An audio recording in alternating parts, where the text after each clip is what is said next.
pledge allegiance to the flag of the United States of America and to the republic for which it stands, one nation, under God, indivisible, with liberty and justice for all.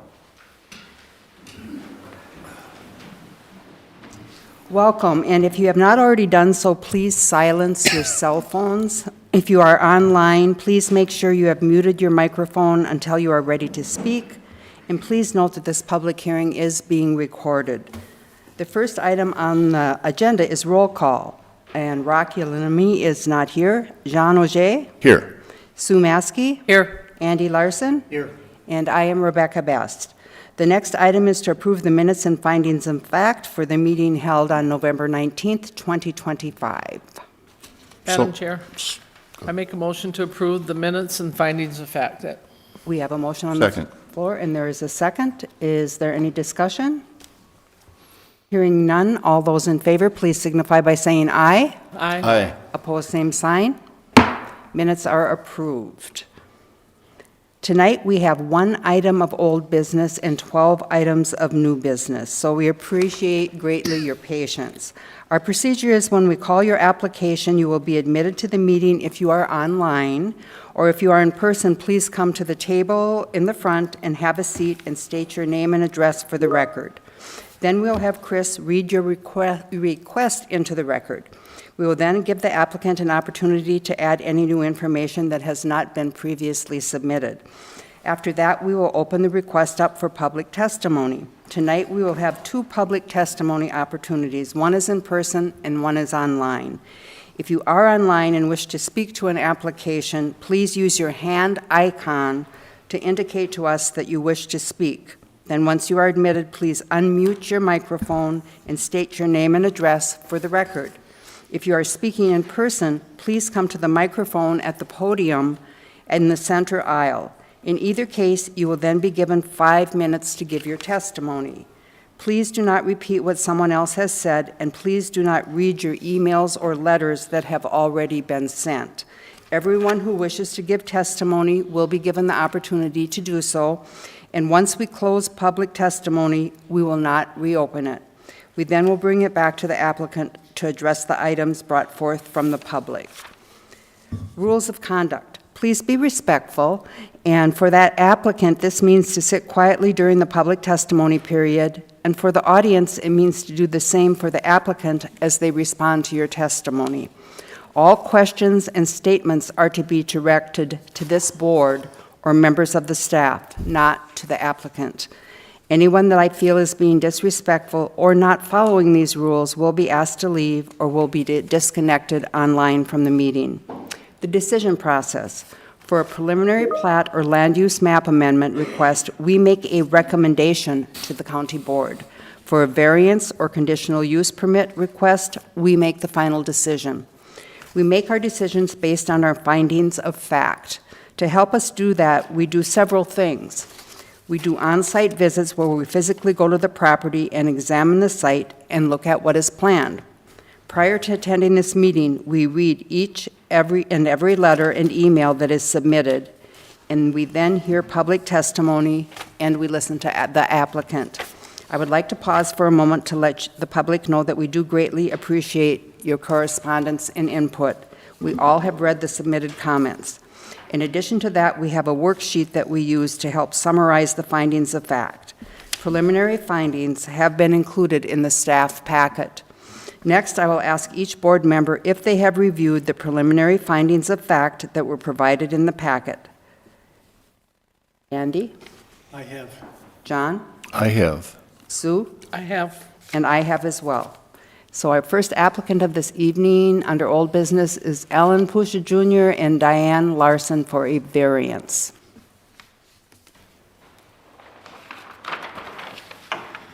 Good afternoon. Good afternoon, Madam Chair. Kevin McCormick, Land Design Solutions, 11821 Lake Trail, Cross Lake, representing the Pouchers this evening. Thank you. And Chris, can you read the request into the record, please? Yes, thank you, Madam Chair. This is an application that was heard by the board last month, and Turns out that there was an error on the survey, and so we're back here today to correct that. So just to go through the information again, the applicant is Alan Poucher Jr. and Diane Larson. Parcel number is 60180542 with an address of 36855 Bonnie Lakes Road in Emily. This is in Fairfield Township. Remember, this was a situation where they had got a variance to add an addition to the north and south of their cabin. At your desk, you'll see a survey here that's got the updated information on it for you to take a look at. If you would see the difference on the survey would be the addition to the south was originally at 384 square feet, and turns out the actual number was 576 square feet at the addition. With still having those numbers in place, the setbacks that were approved still meet the same setback to the lake as was approved at 33 feet, and it also makes that 10-foot side yard setback. Because we had a public hearing last month, this is just more of a corrective action, so no public hearing is needed, and I'd be happy to answer any questions. Does the applicant have anything that you'd like to add? Just my apologies for bringing this back. This was a drafting error on my part. Everything you saw on the previous drawing said 18 feet by 32 feet. It was actually drawn at 12 feet. That's what caused the inaccuracy in the square footage. I have corrected that. And as Chris noted, that we're not changing any of the previous approvals from the lakeshore setbacks. We're still going to honor the sideline setbacks, and the deck has just been reconfigured to the same 270 square feet that you approved last month. So again, my apologies. Okay, thank you. Are there any comments or questions from the board? If not, then do we need to have a motion for the correction? We'd make a motion, and we could still use the same findings that you approved last month. I think they would Okay. still work So we for just need a this. motion to approve the variance with the correction? Correct. Okay. And Madam Chair, again, the variance is the same as it was last month that we did approve, correct? Correct. Okay. Just a change in the square footage to the south addition. So I would move approval of the variance of 33 feet where 75 is required to construct the 435 square foot addition on the north and the 576 square foot addition on the south, subject to what I assume are the same three conditions we had last month. Correct. There's a motion on the floor. Is there a second? I'll second. Second by Andy. Any further discussion? Hearing none, all those in favor of the motion, please signify by saying aye. Aye. Aye. Opposed, same sign. Motion carries. Thank you very much. Thank you. Have a good evening. Happy holidays. Yes, happy holidays. Okay, next on our agenda is our first item under new business, Diane Allgood, for a land use map amendment. Hi.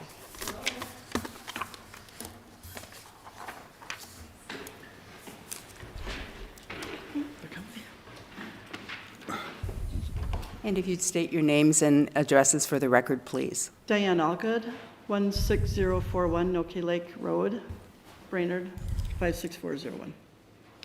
Dean Olson, 16057 Noki Lake Road, Brainerd, Minnesota. Thank you. Cabin. That's a cabin address. Thank you. And if you would like to read the request into the record, please, Chris? Yes, thank you, Madam Chair. The applicant tonight is Diane Allgood with a parcel number of 78120566. Property address is 16018 Noki Lake Lane, Brainerd. This is located in Noki Lake Township, Section 12. The request today is to amend the land use map from rural residential 5 to rural residential 2.5. If you scroll into your packet and go down to page 31, you'll see what the zoning map is. And so you got Noki Lake Road here. And then just as a reminder what the colors are, so the area that is in the light blue, that is the shoreline district around the lakes here. And then the area that is in blue is the rural residential 2.5, and the area that's in yellow is the 2.5 acre zoning. And so they're asking tonight to be able to amend the map to change the 34 acre parcel to 2.5 acre zoning. I do want to point out, everybody received this letter, that we did get a comment from Noki Lake Township on December 16th, and they did not support the changing the zoning on the map. I'd be happy to answer any questions. Thank you. Any questions for Chris from the board? Would you like anything that you'd like to add? I'm just kind of wondering why they did not. Sure, I can let you know. So, for the following reasons, said there would be a drastic population increase that is not in line with the surrounding area. The road is not conducive to increased traffic. May need to add ditching and shouldering along property line adjacent to Noki Lake Lane. No info on the proposed plat. There's no information regarding driveway access to County Road 8 and Noki Lake Lane. There's no information on how this will affect the aquifer in the area with the added load of proposed housing. Concerns about septic tanks and drain fields in the area doubling the load with smaller lots. They feel it would set a precedence for small lots in the area, which can lead to more issues down the road. Those are the reasons that the township had. So can I talk? Yes, you may. Okay, so I would like to rezone it for 2.5. I was told, I don't know, but that a lot of the acreage around us, the plots are 2.5 acres. Yeah, I think if you look at the map and you'll see where my cursor is, you see there's definitely some 2.5, smaller lots around here in off to the west, and then when you head more off to the east, you see there's larger tracts in that area, but there's definitely smaller lots in the area. So the reason why I would like to, I'm a widow now, and I've got that acreage. I don't want to sell it all. This is my cousin, and he helps me a lot on the land there. And I'd like to sell them 2.5 acres so that they can put a pole barn on that. It's not to sell the whole, because I want to keep it. My son and daughter are going to probably build on there someday, and it's just to sell that one acreage, that one plot. Okay. So it's not like a whole, like, more population or anything are coming in. Understood. Does the board have any questions for the applicant? No, I'll wait until after public testimony. Okay. Anything else Yes, you'd like to add? I would just say, if it proves we don't plan to put any water or sewer or septic in it, Oh, yeah, it'd be just a pole barn or pole shed, smaller shed too, so, Okay, yeah. okay, thank you. And she has no plans to sell the rest of it or either. I can see why the people were against thinking she's selling 2.5 acre plots, but that's not the reason. Okay. Anything else you'd like to add? I don't think so. Hearing nothing, then we will go ahead and open the request up for public testimony. Is there anyone in the courtroom who would like to address this application? Anyone? Anyone? Seeing no one, we'll go online. Is there anyone online? I don't believe so. No, there isn't. So we will bring it back to the board then for further discussion and any questions or clarification that might be needed. Madam Chair, I'd just like to comment, going from shoreland to rural residential 2.5 is a natural transition, Again, she has no plans to subdivide, but we can't look into the future. Somebody may come in and buy it and want to put houses in there.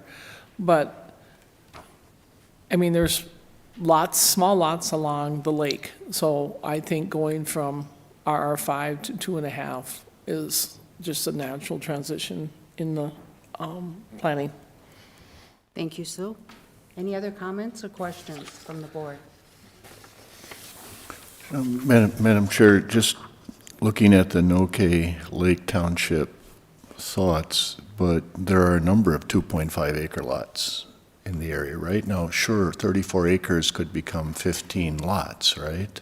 Even though it's not the intention down the line, it could, but I'm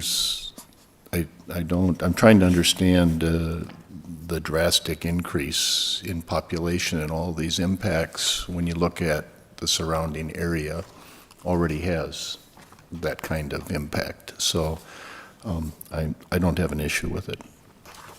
Thank you. Anything else to add? Okay. The findings in your packet are found on page 37, finding of fact. Findings of fact on page 37.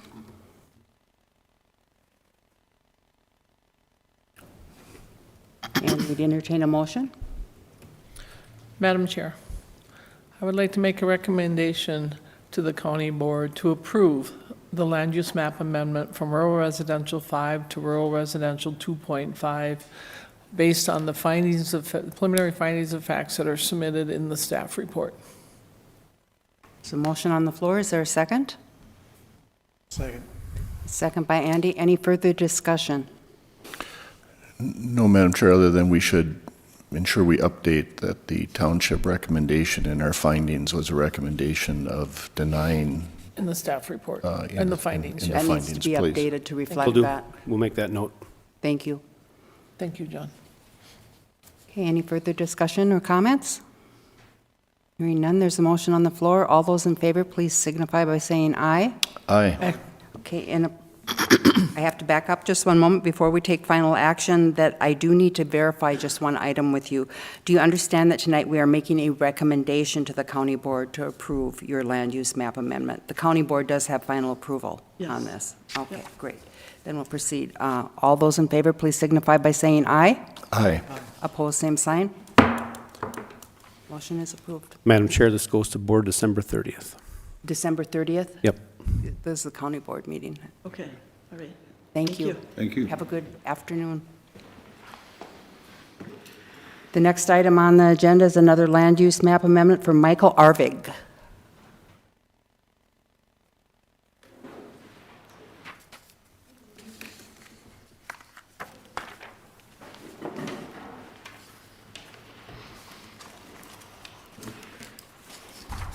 I'm Michael Arvig, 4650 Hemlock Lane, Pequot Lakes. I'm Kurt Johnson, 31018 Rasmussen Road, Unit 102, Pequot Lakes, Minnesota, 56472. Thank you. Chris, can you read the request into the record? Thank you, please? Madam Chair. The applicant tonight is Michael Arvig, with the authorized agent being Kurt Johnson. Parcel and under consideration today is 9926-0606. This is located in Section 26 of the Unorganized First Assessment District. The request today is a land use map amendment to amend the land use map from rural residential 1 and Shoreland District to commercial. I'm going to go down to the zoning map. So for those of you familiar with the area, this is that island of land that's between County Road 3 running north and south, Wise Road to the north, and then Riverside comes along the other side. And the request is to rezone this area here to commercial 1. This is a map that zooms out just a little bit further. There is some commercial to the north, up here once you get around Ebbinger Road. But in the area, just for the colors again, the area that you see in the blue ring is the Shoreland District around Gilbert. And then the area that's in brown is rural residential 1. And this area that's in pink would be commercial. Over on the east side, this yellow would be 2.5 acre zoning. This hashed area here is would be tax forfeited land. I don't think I have a lot more to add. I do know that Matt from Highway had a comment that Highway would like to make on this as well. Okay, go ahead. Hi, Matt. Thank you, Madam Chair. Highway Department has met with the landowner and Kurt at the Highway Department. We've expressed some of our concerns with traffic generation and how that might affect the roundabout that's planned for 2029 at Wise Road and County Road 3. They've been made aware of that. They're willing to work with us, and if this does get approved, we want to continue to work with them throughout the process, since we do have some concerns. And there's not a site plan for us to react to, but they are aware of some of our access stuff and how that's going to configure with the flow of the roundabout. So for now, those are our concerns. Okay, thank you.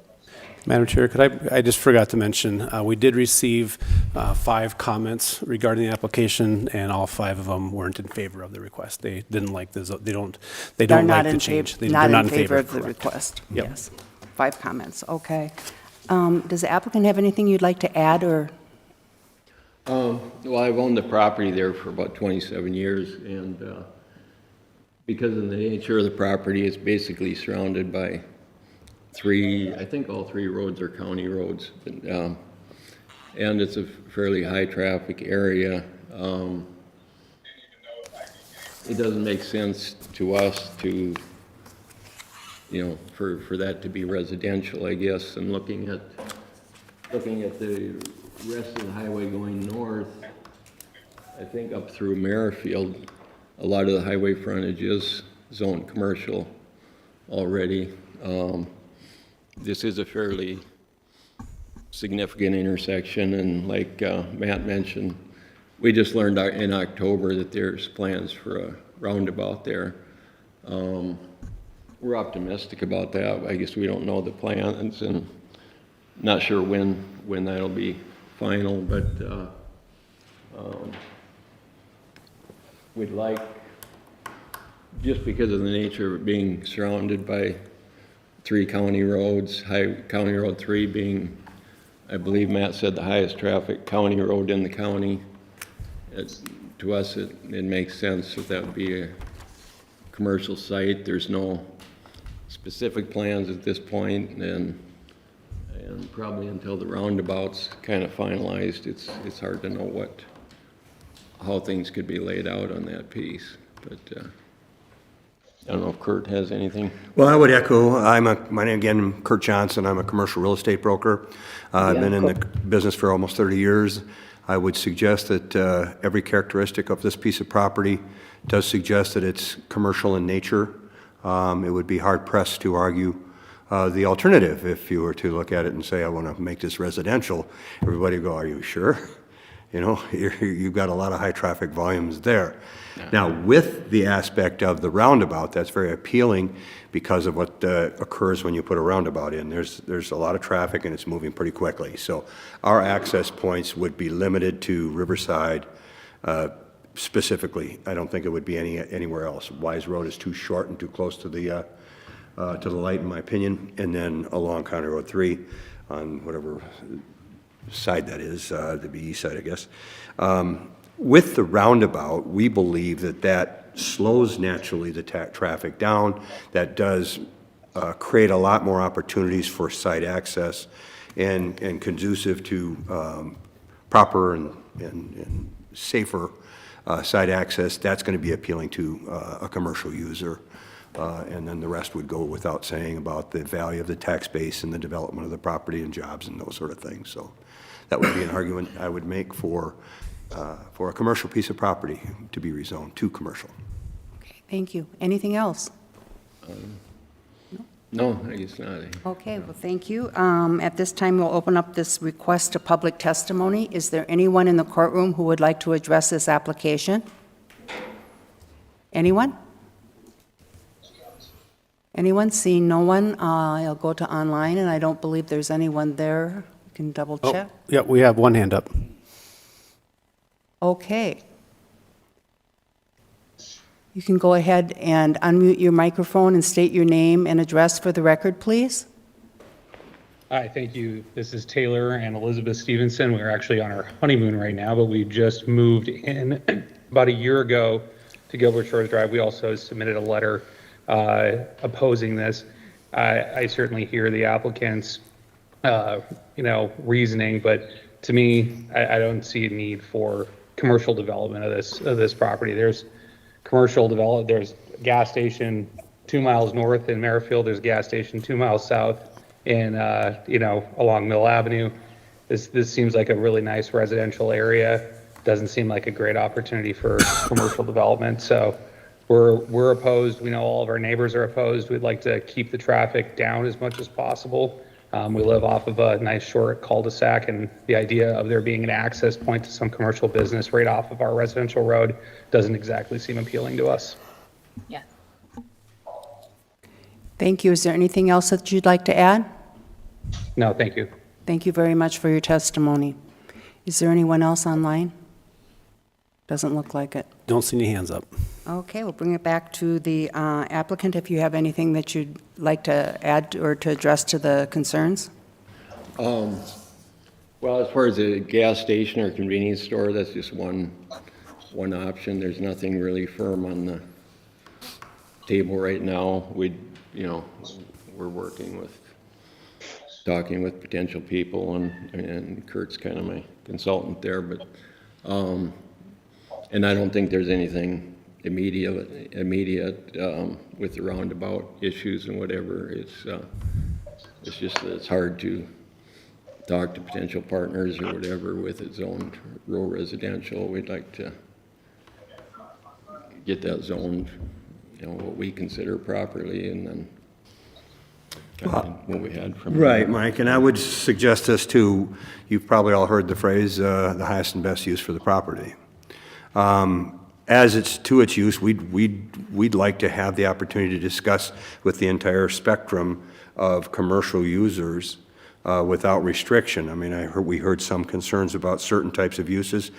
I can certainly point to you where there's gas stations right next to each other, right across the street from each other. That's competition. This is the highest and best use, I believe, is a commercial use. And we can't make any representations to anybody yet until we get it rezoned. But there is interest, there will be interest, and I think it will be a nice, attractive convenience for the neighborhoods, not unlike any other neighborhood that has a Quick Trip or a Holiday Gas or a Casey's that's, you know, conveniently accessed from a nice neighborhood. So I don't think we're outside of the norm in any capacity with the potential development of this property, especially with the roundabout. And the roundabout's, that's been, as we understand, it's been budgeted, so it's not 100%, but Matt, I don't want to put words in your mouth, but I think the assurance is pretty strong that that's going to be a roundabout. Yep, I can comment on that. So that's built into our highway improvement plan, and that is set to be constructed in 2029, so. Right, and so we feel it's appealing, it's an appealing improvement to the use of that property. Thank you. Anything else? No. If not, I will bring it back to the board for discussion, comment. Madam Chair? Yes. So I have, I have to say I have some concerns about rezoning a commercial, listening to the comments and some input we've gotten, okay? So first, this did at one time, according to the staff report, have a house, so it has had a residential use, and it is zoned residentially. That's what the staff report says, right? There is commercial in the area, but when we had the opportunity out of the comp plan to rezone this commercial, we didn't do that. So I'm not sure that the only use is commercial or that the best use is commercial. I realize that it might be the economically best use, but that's not the only judgment here. It's clearly surrounded by residential, right? I don't think there's any question about that. That's what the map shows.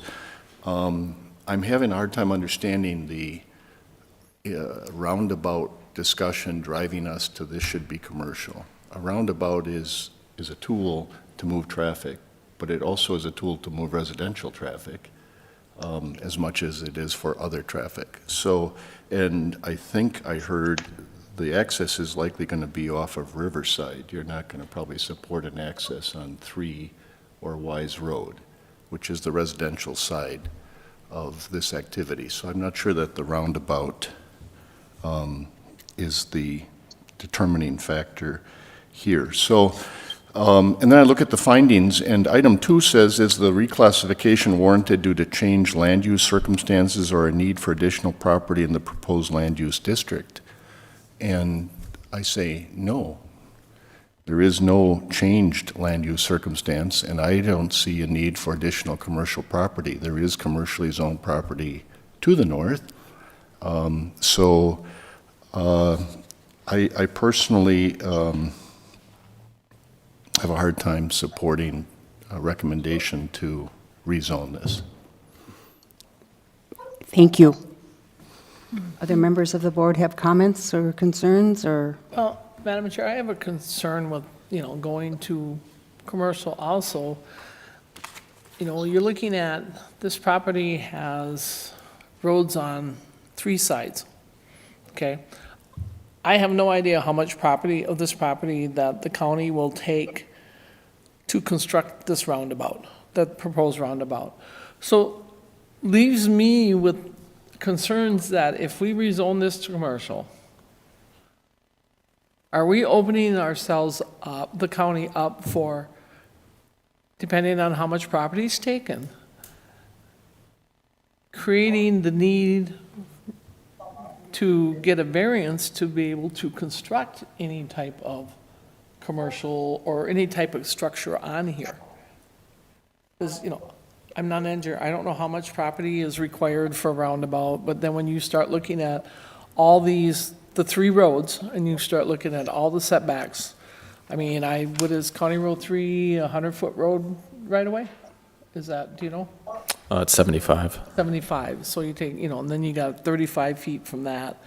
I don't know how much room would be left And it's the same way with the residential. If it's left residential, they could have the same issue. But if it goes to commercial, and let's just say they're proposing a gas station in there, is there going to be enough room for the structure, the gas, the tanks, the septic and all that without having to come back for a variance? That's my biggest concern with this. Thank you. Andy, anything you'd like to add? Yeah, just a couple of points. First of all, the house that was there was quite a show went on with that. Turned out that the individual who built it didn't own the lot. Secondly, the road systems were different at that time. The cutoff to Riverside Drive was different. And actually, as the road systems have changed, quite a bit of that land is now, paved over and roads. So to me, that's made that considerably less appealing in terms of any type of residential. I mean, I just see that it is completely useless from a residential perspective. The concern about losing square footage with the roundabout, well, that applies whether it's a commercial or residential. So frankly, I'm comfortable with commercial. I think that would be a good spot, and I think it would be good use for the land, because I'm really, especially with the roundabout going in, that to me makes it less appealing from a residential property perspective. Madam Chair? I'm sorry. Excuse me. Yes, ma'am. Anything else anyone would like to say or have discussion on? I would just like to add that it seems to me to be a logical place for some type of commercial development, even more so when I hear about the roundabout, which will help, I think, quiet or help minimize the traffic flow concerns that some people have addressed in their letters of concern, because the roundabouts definitely do slow down traffic, direct them, and help traffic move more efficiently and safely. That's the reason why we've had so many roundabouts that have been put in our region. So that's all that I'd like to add at this point. Any other further discussion? Excuse me, you had some questions If I from the might, board? Madam Chair, I would like to comment or further that discussion. As we look at this property, and as Mike has asked for my commentary and guidance, the potential for any type of residential development is very challenging. In the context of it is high-volume traffic and two of the three sides that are bounded by that roadway. I believe that the advent of the roundabout, and we're willing to work with and want to work with the county highway department to make sure that thing gets positioned. I mean, there's some room to move it around there. You had Commissioner Maskey, you had asked about the square footages. Right now we've got about 2.2 acres. And that's considering setbacks all the way around. So I think we'd have probably just under 2 acres for development there, and that can be done pretty nicely and pretty wisely, so you're not having congestion and the impact of traffic conflict and that sort of thing. So we believe that we can put a nice piece of a nice product on that property that's going to enhance the neighborhoods. And again, I go back to the highest and best use. The market will tell us what the use of that property will be. And like I said, it's very, very limited to utilize as it is today. So that's there, hence therefore the application for the zoning change, modification. Okay. I think the findings of fact are on page 48. Is there any further discussion? If not, we can entertain further discussion or a motion on this application to make a recommendation to the county board, one way or the other.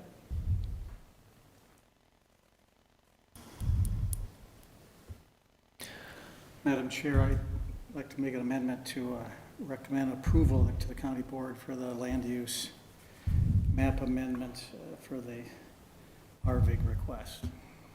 So motion on the floor, is there a second? Is there a second? Am I allowed to second? I will second that motion. Being a motion and a second on the floor, all those in favor, please signify by saying aye. Madam Aye. Chair, Yeah. do we have to ask a question before we vote? As far as knowing that it's a recommendation to the county board. I know I mentioned that just before we went forward with this, but just to be clear that you do understand that this is a recommendation to the county board, they make the final decision. Yes, we do understand it. Thank you. Okay, thanks. I just need to clarify that. Thanks, John. Okay, all those in favor of the motion on the floor, please signify by saying aye. Aye. Aye. Opposed, same sign. Aye. Hearing the vote, do we do a roll call? I don't think, Madam Chair, I don't think we need to do a roll call. I heard John was the dissenter, and everybody Right. else was supporting, so it's a 3-to-1 vote. Okay, just needed to make sure that I was Very following good. protocol. Yeah, very Thank you. good. Okay, hearing that, the motion passes, and this will go to the county board on the 30th at 9 a.m. Correct. Okay. Thank you very much. We Thank you for appreciate your it. time. Thank you. Have a good afternoon. You too. Happy holidays. The next item on the agenda will be the applicants are Jeffrey and Julie DeRozier for a land use map amendment request.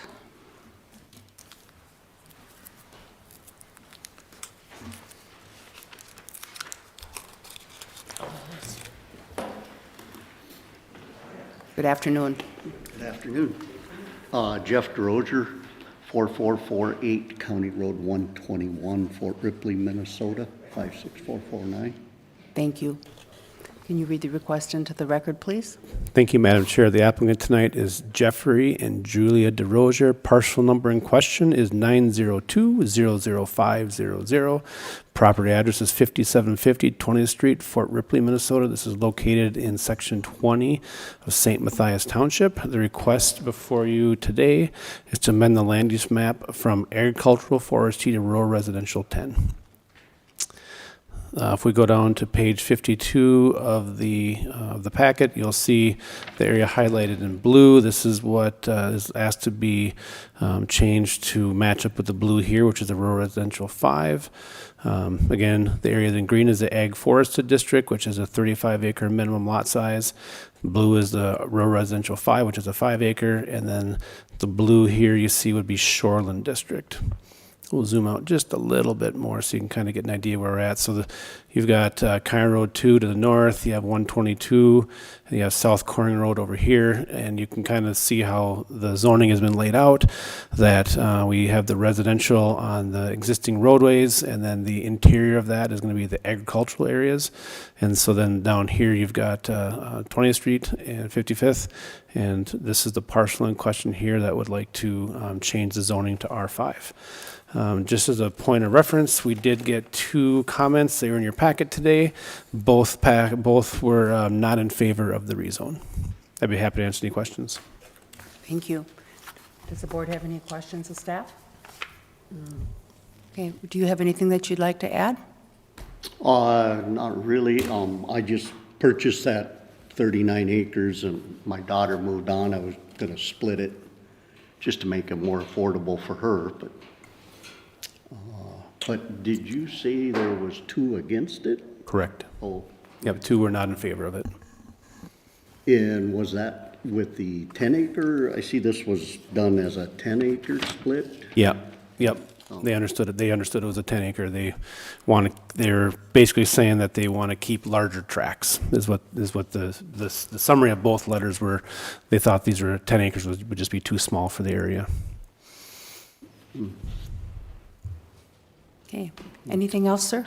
What is St. Matthias Township on their split? Is it 10 or 15? St. Matthias Township doesn't have any zoning or jurisdiction for the zoning. It's the county's responsibility, and we never got a response from the township either. So. Okay. Okay. Anything else, sir? No. Okay. I will then open this request up for public testimony. Is there anyone in the courtroom who would like to address this application? Please come forward to the podium and microphone and state your name and address for the record, please. Yes, hello. My name is Henry Coring. I live at 2447 55th Avenue, Fort Ripley, Minnesota, 56449. I'm about a half a mile or so away. We have farm and agricultural land, and actually also I own a 20 with another house that I currently rent out. But I guess the concern is in our area, we're trying to preserve basically housing developments, especially down to 10, or now I think, were you saying 5 acres it would go down to? The request for this is R10, so it'll be 10-acre minimum lot size. 10 acres. So I guess, yeah, we thought, as a general, people I talked to, we thought it would be like a minimum of 15 in our township area, but as you say, that there is nothing that states that. The minimum in the ag forest is 35 acres, so basically the ag forest, you just can't split a 40. So the minimum size is 35 acres in that green zoning on the map. Okay, so they're saying that if it stays the same, they can't go smaller. They can't split it at all because it couldn't be less than a 40. Correct. Okay.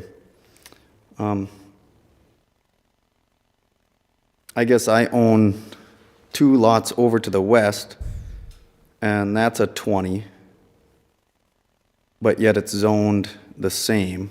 So was that just something that was done years ago? So one thing to keep in mind is that this has been around for a couple of years, and things have happened either before zoning, or there was a time 15 years ago that ag zoning district was 15 acres. To be able to split a lot was a 15-acre minimum. That changed back in 2010. Okay. So that's why you see some of those smaller lots down there. They're kind of a leftover from those previously when the zoning was a little bit different. Okay, I guess, yeah, I'm just, I was opposed to it going down to 10 acres, but I feel 15 or 20 would be acceptable, but I don't know how that would change. We don't have a zoning classification for 15 acres. It's either 10 is our largest residential zoning classification, then it goes from that to the agricultural zoning, so. Okay. All right, I guess knowing that information, I guess I wouldn't be opposed to rezoning it. Okay. Okay. Thank you, sir. Yep. Thank you. Is there anyone else in the courtroom who would like to address this application? Anyone? Seeing no one, I'll go to online, and I don't see anyone there, so I will bring it back to the applicant if you have anything that you'd like to add before the board has discussion. I guess maybe just to clarify things a little bit, it was, what we were gonna do was sell the one neighbor 20 acres, representatives here on that. So it would be a 20-acre split is what it would be, but, yeah, so. Okay, thank you. Bringing it back to the board, do you have any questions for the applicant? Did you open it up to public to the online? Yes, there is no one online. Okay.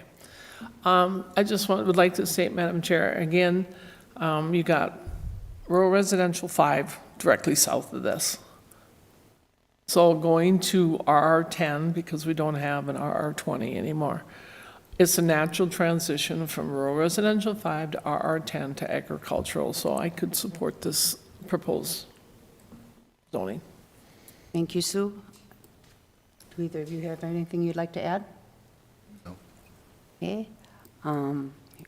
That we can, before the board takes final action and makes a recommendation, I just need you to understand that when we have a vote here, that we are making a recommendation to the county board. They have the final approval, and they're meeting on December 30th at 9 a.m. Is that understood? Yep, I understand. Thank you. Okay, coming back to the board, I entertain a motion. Before we do that, Madam Chair, I would like to add to finding number 2. It says, is the reclassification warranted due to changed land use circumstances? I would like to add into that yes, it is. It's the reason for the proposed land use map is to allow the property owner to subdivide his property, and rural residential 10 is the next classification down from agricultural that this property could be reclassified to. Thank you. We can make that note of that addition. Thank you. Have it. Anything else? Otherwise, we can entertain a motion? Madam Chair, Yes. I would like to make a motion to recommend to the county board to approve the land use map amendment from agricultural forestry to rural residential 10 with the preliminary findings of facts that is listed in the staff report. So motion on the floor, is there a second? I'll second. Second by Andy. Any further discussion? Hearing none, I will ask all those in favor of the motion, please signify by saying aye. Aye. Opposed, same sign. Motion carries. Thank you. Thank you. The next item on the agenda will be Chad and Jessica Foster. There is a request for a variance and a conditional use permit. So we will hear the variance first. We'll do them both at the, Both at the same time, is that okay? Yeah, I think, yep, we will. Okay. Yep. We'll do the public hearing for both, and then we'll make two separate motions for the variance and for the CUP. Sounds good. Good evening, or afternoon. Hi there. Hi. Thanks for having me. Chad Foster, 23188 Anderson Boulevard, Merrifield, Minnesota, 56465. Thank you. And if you can read the application, the request into the record, please. I will. Property owners Chad and Jessica Foster. Parcel number in question is 68260571 off of Gurimo Court in Pequot Lakes. This is located in Section 26 of Ideal Township. It's on Bass Lake, Agenda Development Lake. There's two requests, as we mentioned this evening. One is for a variance for a bluff impact zone setback of 10 feet, where 30 feet is required to the proposed new dwelling and deck. And then also to allow dirt moving within the bluff impact zone where no dirt moving is allowed. And then there's also a conditional use permit request for dirt moving in the rear lot zone of 195 cubic yards total, with the purpose of constructing a 1,408 square foot new dwelling with a 240 square foot deck. The proposed impervious coverage on the lot would be at 16.4%.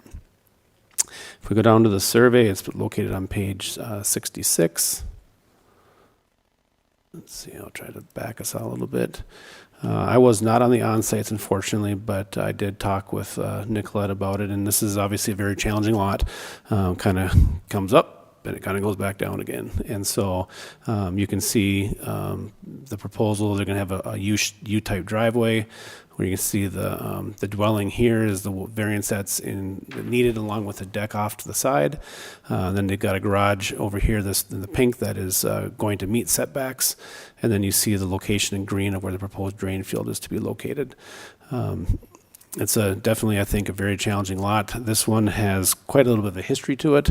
There's some information in the packet about there was at one time some activity that had happened with the bluff that had caused it to deteriorate and do a little bit of slumping. And then there was some activity where the Soil and Water Conservation District got involved and put a plan together to get that reestablished, revegetated, so that the bluff would then be more structurally sound and not susceptible to erosion. So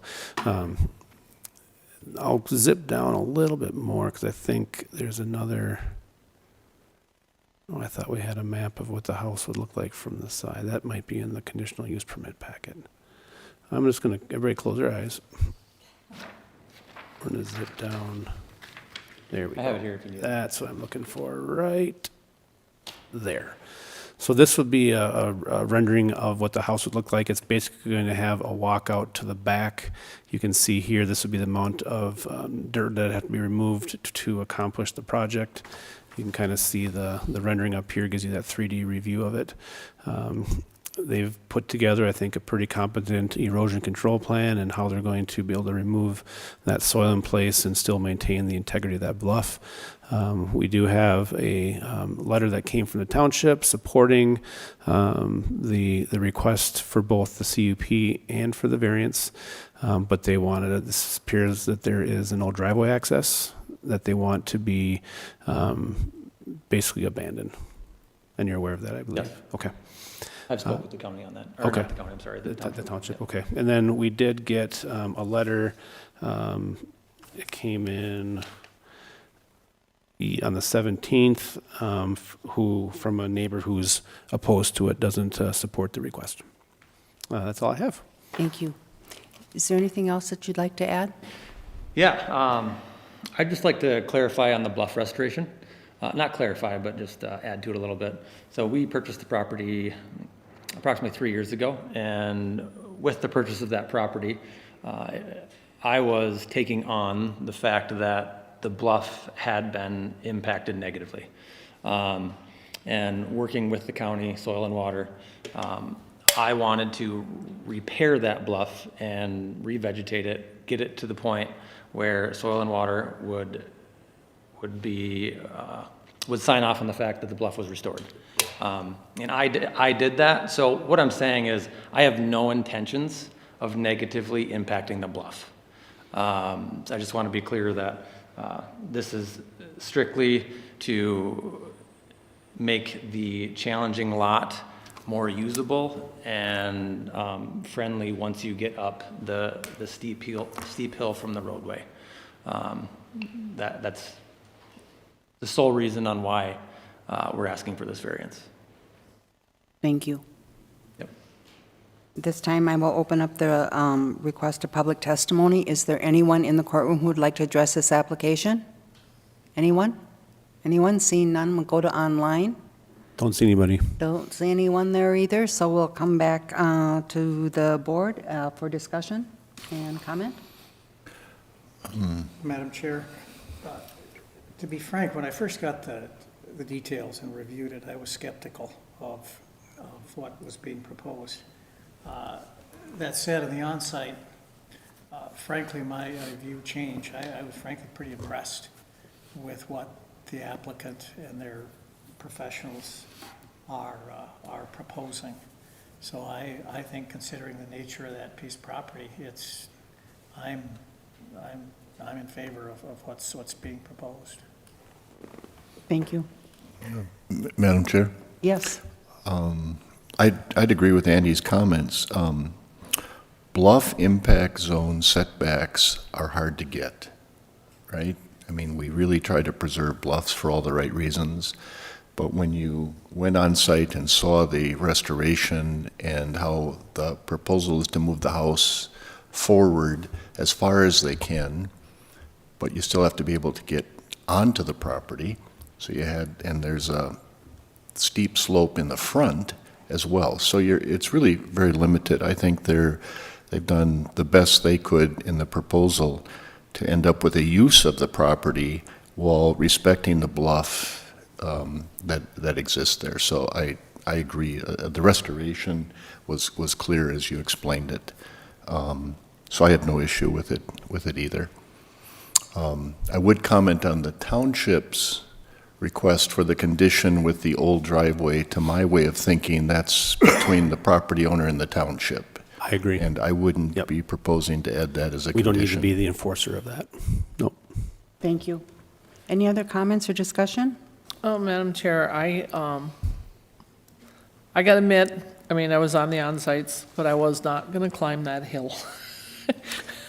But after talking to Andy and John when they come back, I agree with Andy. I was skeptical when I first looked at this, when I first got the on-site pack and thinking, well, I mean, this is a big building envelope. Things can be moved back.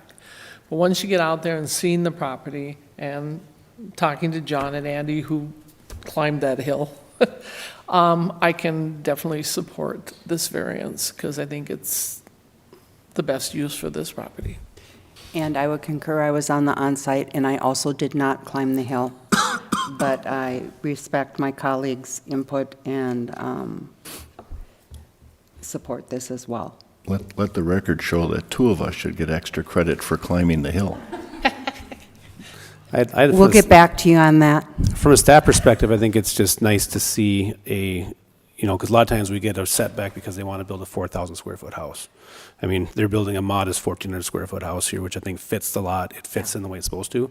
We might be having a different conversation if it was 3 times this size. So that's nice job on your part. I think that's great to see. Thank you. So, Yeah, the plan looks very nice. Okay, without any further discussion, we're going to take both of these in one motion. I think two, Madam Chair. two motions, one for the variance and one for the CUP. But we're taking them both at the same time. Pardon me, I misspoke. Okay. So, Madam Chair, I would offer a motion to approve the variance for the bluff impact zone setback of 10 feet where 30 feet is required, and dirt moving within the bluff impact zone where, Next one. is that Was the it? variance? Oh, no, I'm doing that's the variance, variance, right? And dirt moving within the bluff impact zone where no dirt moving is allowed. To And- construct a 1,408 square foot new dwelling with a 240 square foot deck. And are you looking at the potential conditions as well included? Conditions are on page With- 120. With the 6 conditions contained in the staff report. Thank you. And the findings I'll are second located that. on page 121. And the findings are on page 120. Okay, and there is a second by Sue. Any further discussion? If not, all those in favor? Do you have to read that in first? Oh, yes, I do. Thank you. Before we take final action on the variance, I have to verify 4 items with you. You understand what is being approved tonight? Yes. You understand that the conditions are required as part of their approval, the 6 conditions? Yes. Do you understand that you must obtain permits now from the Land Services Department before construction begins? Yes. And you understand what is being approved tonight as far as the variance is final? Any future changes to what is being approved tonight, such as structure size, height, or location, must be approved by this board. This means that you would be required to submit a new application, pay the appropriate fees, and provide an updated survey and any other required information with the new request. Staff cannot modify or change what has been approved by this board. Yes. Thank you. Okay. we'll then proceed. Madam Chair? Yes. Before we vote, could I just point out that that would be the findings to reflect that the township recommended approval? Okay. Yep. Thank you. We then will proceed with the vote. All those in favor say aye. Aye. Opposed, same sign. Motion carries. Thank you for your time today. Madam Chair? One more. We have, one more. we have one more for the conditional use permit. Oh, sorry. Madam Chair, I would move approval of the conditional use permit for dirt moving in the rear lot zone of 195 cubic yards to construct a 1,408 square foot new dwelling with 240 square foot deck, with the 3 conditions in the staff report and per the findings in the staff report reflecting township recommendation of approval. I'll second. So motion on the floor in a second. Is there any further discussion? Hearing none, before the board takes final action on the conditional use permit, I need to verify 3 items. Do you understand what is being approved? Yes. Do you understand the conditions that are required as part of this approval? Yes. And do you understand that what is being approved tonight is final? Any future changes to what is being approved tonight must be approved by this board. This means that you would be required to submit a new application, pay the appropriate fees, and provide an updated survey and any other required information with the new request. Staff cannot modify or change what has been approved by this board. Yes. Okay, we then will proceed with the vote. All those in favor, please signify by saying aye. Aye. Opposed, same sign. Motion carries. Thank you for your time. Thank you for Appreciate your it. time. Have a good afternoon. You as well. Thanks. Next item on the agenda, it would be Leah and Daniel Hagerston for a variance. Oh, yeah.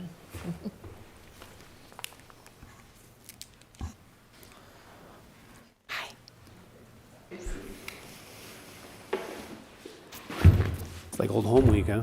What's that? It's like old home week here. I'm so happy to see you. Hi, I'm Leah Hagerson. And my address for this place is 26591 Ross Point Road, Nisswa, 56468. Thank you. Thank you. If you can read the request into the record, please, Chris. Yes, thank you, Madam Chair. The applicant tonight is Leah and Daniel Hagerston. Parcel number in question is 7302-0536 at 26591 Ross Point Road in Nisswa. This is located in Section 10 of Lake Edward. This is got property on 2 different lakes, Pelican Lake, which is a general development lake, which has a 75-foot setback, and then Stevens Lake, which is a natural environment lake that has a 150-foot setback. So the variance tonight is a lake setback of 64 feet to Stevens, where 150 feet is required to the proposed drain field, and a lake setback of 86 feet to Stevens, where 150 is required to the proposed septic tank to install a Type 1 5-bedroom septic system. We do have a design on file from Martin Joyce, and we have information from him saying that the location of the drain field is the only, I'll see if I can find his design, if it was, I think it was in here. Yep, there it is.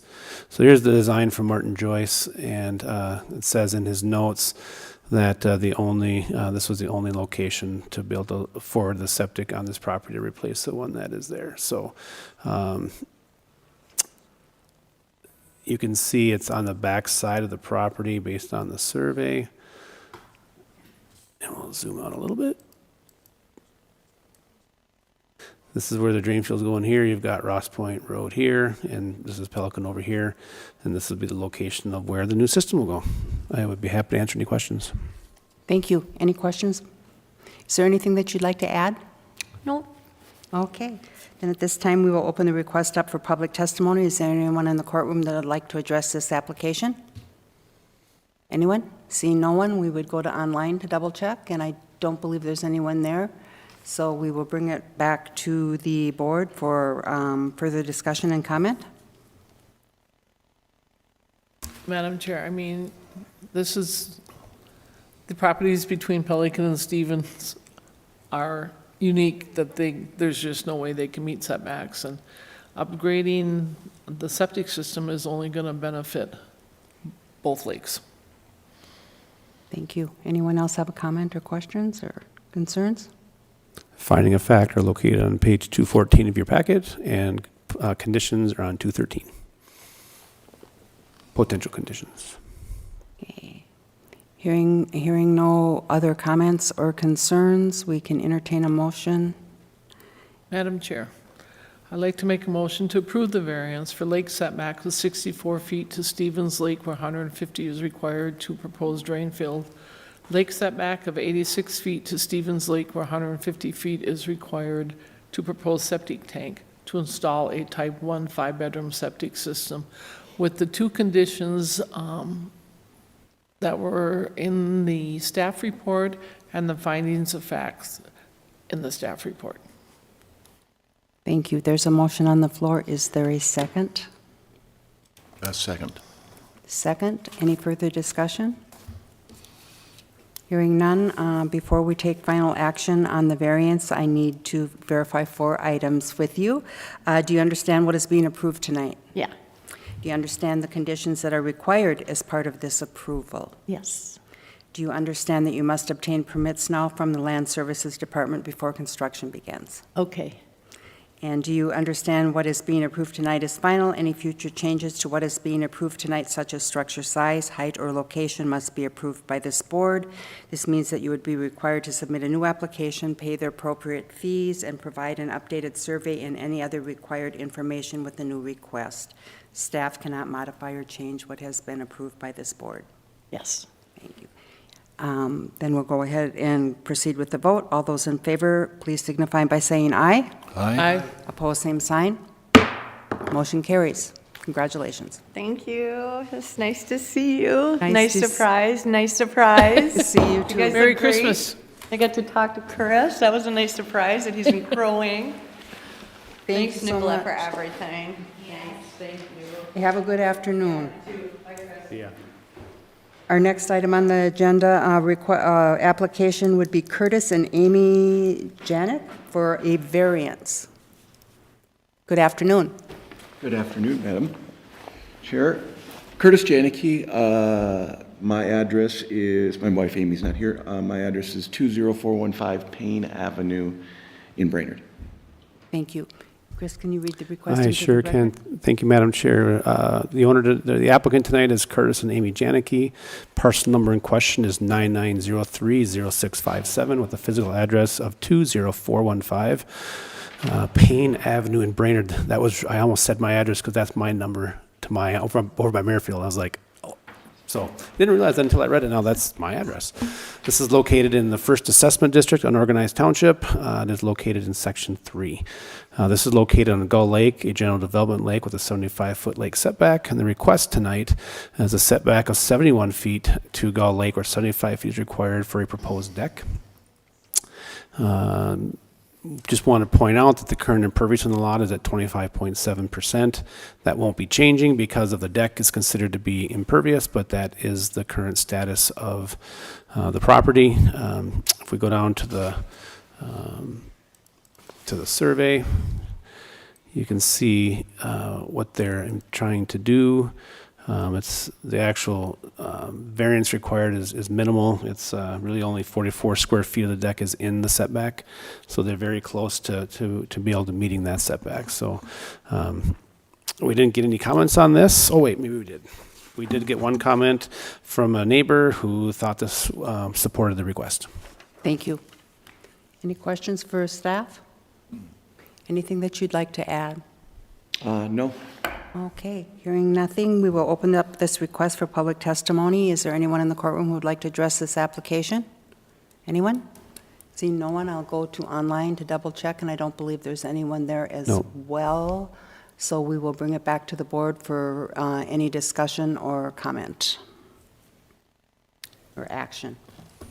Well, Madam Chair, the one comment I'd like to make is I would, if this is approved, that the impervious surface is reduced to meet that 25%, because we are over the allowed 25% that's allowed by ordinance. So, I mean, that would be a condition that I would have, that I would want on that. And then finding number one, I would just like to add that the lake setback of 71 feet for the proposed 231 square foot, it's a deck is a minimal reduction from the required 75-foot setback for Gull Lake. Thank you. Anything else from anyone? Not, we can entertain a motion. Madam Chair? Yes. I would move approval of the variance of the lake setback of 71 feet where 75 feet is required to propose deck to construct a 231 square foot deck, 44 square feet to be within the building setback. Subject to the 3 conditions in the staff report, two of which actually address achieving 25% impervious to Sue's comments, and with the amended findings of fact. Thank you. And is there a second? Second. Second by Andy. Before we take action on this, I have to make sure that you understand and verify 4 items. Do you understand what is being approved tonight? Yes. Do you understand the conditions that are required as part of this approval? Yes. Do you understand that you must obtain permits now from Land Services Department before construction begins? Yes. And do you understand what is being approved tonight is final?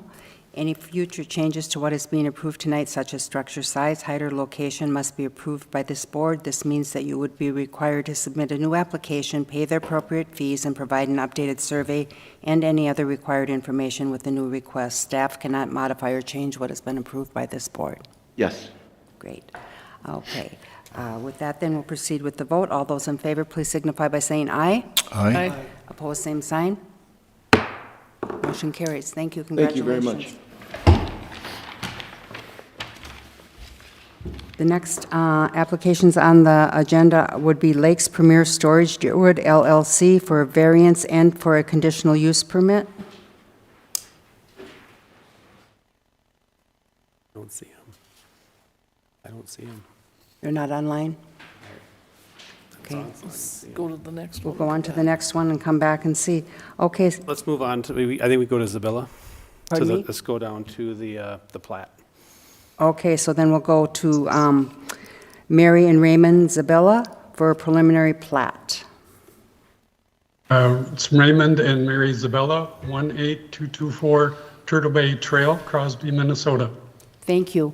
And Chris, if you can read the request into the record, please. I absolutely will. I got to. All right. I was ready for the other applicant, not this one. The property or the applicants tonight are Mary and Raymond Zabilla. Parcel number is 7701-0540. Physical address is 18224 Turtle Bay Trail, Crosby. This is located in Section 1 of Mission Township. The request tonight is the review of the preliminary plat of Turtle Bay with 2 lots total. We'll zip down here to the survey. So we are on, this would be Adney Lake Road here to the west, and then you've got Adney over here, and then what they're proposing is to basically create Lot 1 and Lot 2. Lot 1 has the existing dwelling on it now, and then they got Lot 2 here, which meets requirements. So. And this would be the access that we've got. We've got the right-of-way needed to get access back to here, so this meets all the requirements of the ordinance. Due to the fact that this is in Mission, there's a double step or a second step with Mission, and I believe, John, if I'm correct, this has been reviewed, and has it been, has the township had a chance to review this? Yes, and we sent in a resolution of approval. Okay, thank you.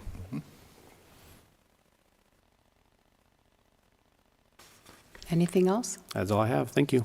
Okay. Is there anything that the applicant would like to add? Yes, I just wanted to update you. We created a formal easement agreement with Attorney John Baker out of Pequot Lakes, and pending the outcome of this meeting, we will update the legal description in that document, and both my neighbor and I will sign it and submit it formally. Thank you. Thank you. Okay. After this, we will open up to public testimony. Is there anyone in the courtroom who would like to address this application? No one? I see no one, so we'll go online, and I don't believe there's anyone there either, so we will bring it back to the board for further discussion and comment and action. Yeah, Madam Chair? Yes. To me, this is a very straightforward lot split preliminary plat, so if there isn't any discussion, I'm prepared to make a motion. Please go ahead. So I would make a motion recommending approval of the preliminary plat of Turtle Bay with 2 lots to the county board with the 5 conditions stated in the staff report. There's a motion on the floor. Is there a second? I'll second that, but I'd like to add to the motion, including the findings of fact. Including the findings of fact in the staff report. Thank you, Sue. Okay, so there's a motion and a second. Any further discussion? Hearing none, before we take final action on your preliminary plat request, I need to verify 2 items with you. Do you understand that tonight we are making a recommendation to the county board to approve your preliminary plat request? The county board does have final approval over this request. Yes. And do you understand that the required conditions placed on the preliminary plat must be completed before applying for the final plat request? Yes. Okay, and the board meeting is on December 30th at 9 a.m. We will then proceed to vote. All those in favor of this motion, please signify by saying aye. Aye. Opposed, same sign. Motion carries. Thank you for your time and have a good evening. Thanks. Thank you. Madam Chair, we are unable to get a hold of the applicant for the Lakes Premier Storage LLC variance and conditional use. So at this point, we will push that off to the January meeting. So should we move to table it? I think for we the should. record? Yep. Okay, so we'll, I would so move. there's a I motion would to, agree with that, with the concern, because we got concerned, a letter from a concerned party. I'd like to see it tabled too. okay, so are you seconding the motion then for tabling? And just make sure the motion's for the variance and for the conditional Correct. use. I'm sorry, I didn't hear what you It's said. for the variance and the conditional use. Yes, for for the both. variance and the conditional use permit, that there's a motion on the floor by John to table this till the January meeting, and a second by Sue. And any further discussion? Hearing none, all those in favor of that motion, please signify by saying aye. Aye. Opposed, same sign. Motion to table carries. Okay, the next item on the agenda then is an appeal of a staff decision, Whitefish Chain LLC.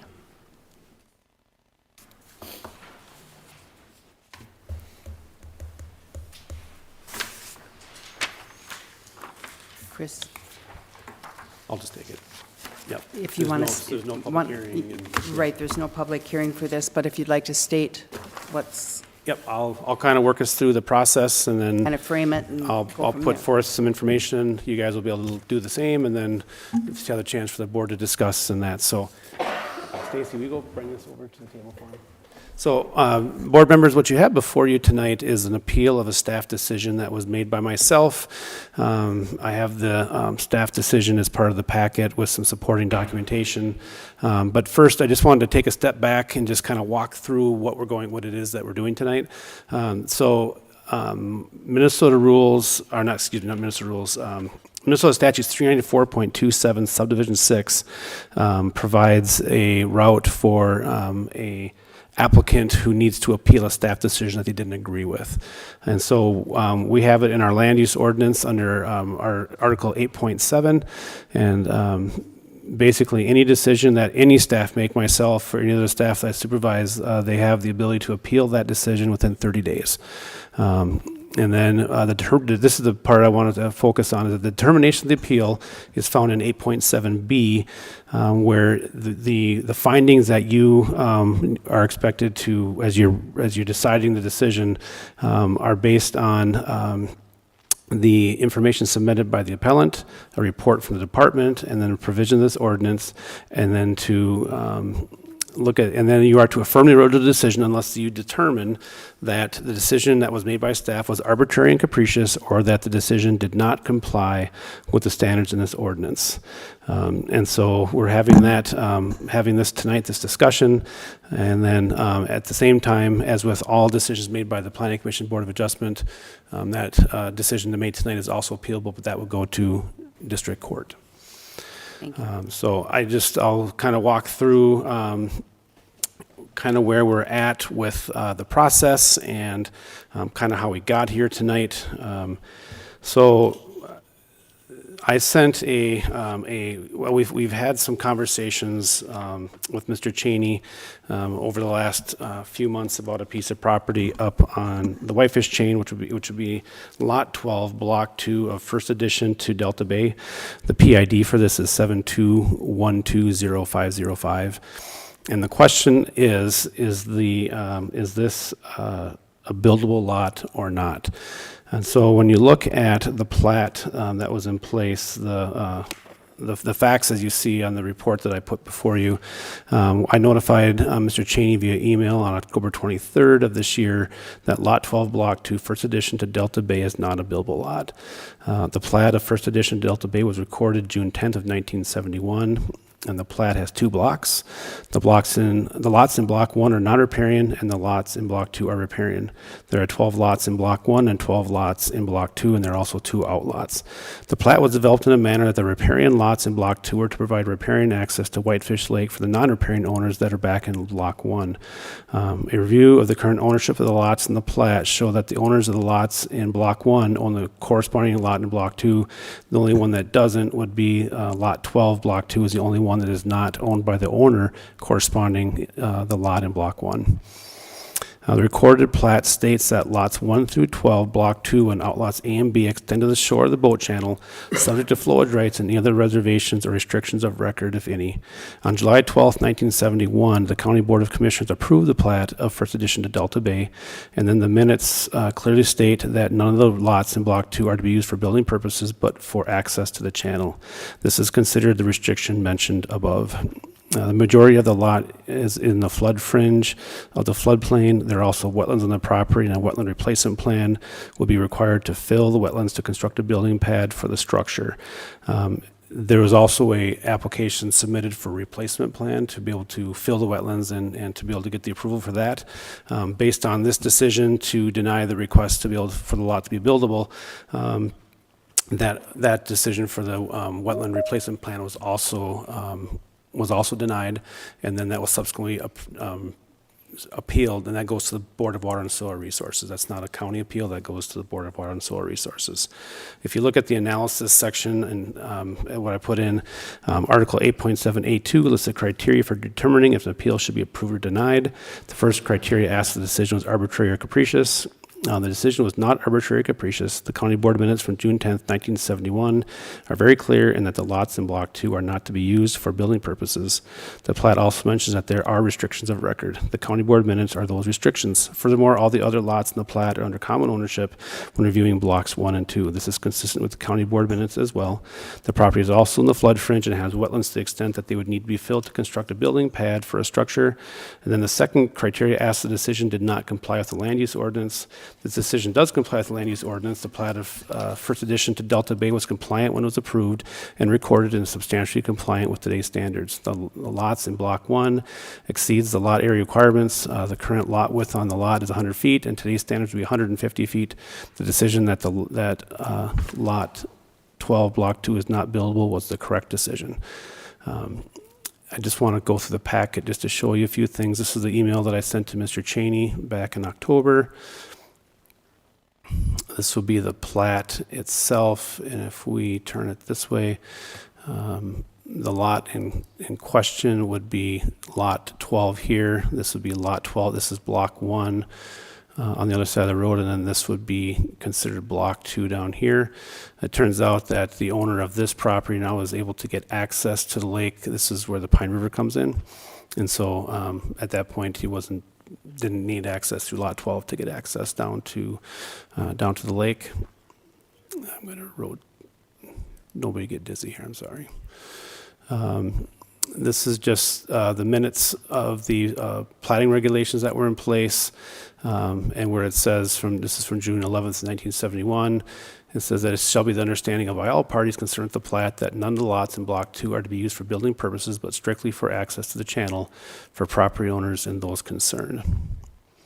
And then these are the minutes from June 12th of 1971. I've highlighted in black where it says that subject to the restriction that none of the lots in Block 2 are to be used for building purposes, but for access to the channel as recommended by the Planning and Zoning Commission.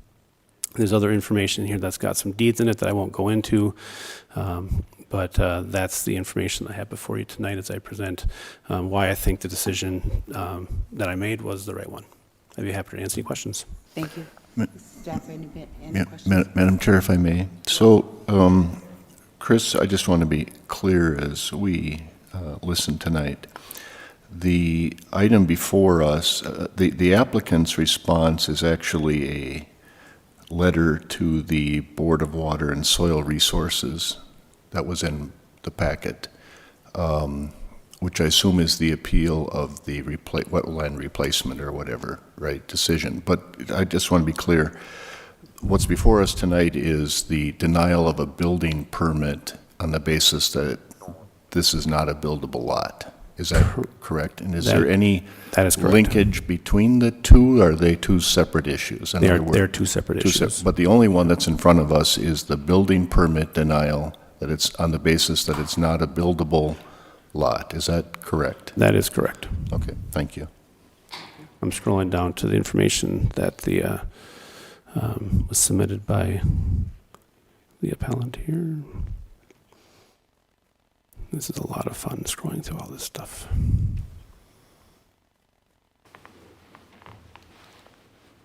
There we go. So this was the information, but as I've read through this, it does explain their perspective and point of view as to why they think that staff erred in our decision. So, Okay. Any other questions for staff? No. Okay. Is there anything that you'd like to add? Yes. Yeah. Good afternoon. Thanks, Mr. Pence. My name's Jeff Scott. I wrote that letter. I'm an attorney for the appellant. I thought I would talk a little bit about it and then hand it over to Mr. Cheney. But yes, the wetland appeal is stayed pending a decision of this. When I got retained, there was this 30 days appeal period running. It's kind of hectic, and the website to appeal was a little glitchy for me, so I supplemented the record with this letter and provided that to Mr. Pence. So yeah, the basis for the denial is the restriction in meeting minutes from 1971. Now, just a little background, that is, that is not a recorded document. That is not on the title. That is, again, in meeting minutes from over 50 years ago. So when the plat says it's subject to restrictions of record, that of record is the meeting minutes outside of the title. Now, the purpose of that restriction is to provide riparian rights to the Block 2, well, sorry, I keep getting Block 2 and Block 1 mixed up. So the restriction is to provide riparian. Madam Chair, could we put the map up? Do you want to see the I want to see the plat itself? plat. Okay, I can definitely do that. Everybody close. Sorry to interrupt you. No. Thanks, Andy. Everybody close your eyes. Okay, I went too far.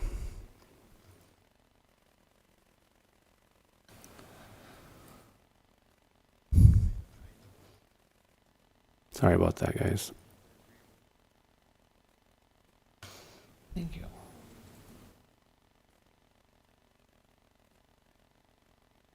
Thank you. Okay. Madam Chair, maybe, oops. Not to interrupt further, but we're talking about the 1 through 12. Just lot 12. I know we're talking about 12, but 1 through 12 were the lots that were not buildable in the county board restriction, correct? Correct. Okay. Thank you.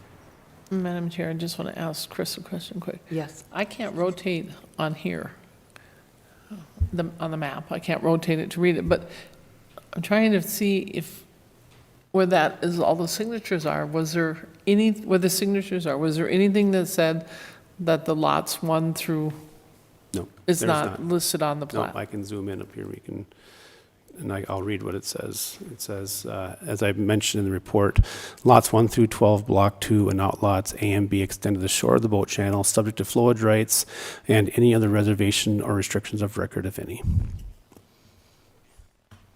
But I do think we probably should let him continue his. Okay. Sorry about the interruption. Okay, please, go ahead. Yeah, so so in the corner there, that's lot 12, block 2. Yep, that's our lot. And so that does have riparian access. Yep. And then the corresponding lot 12 in block 1, that's owned by Robert DeGroot. And he sold that to the applicant or the appellant. So that lot 12, Robert DeGroot, he has riparian access through the Pine River.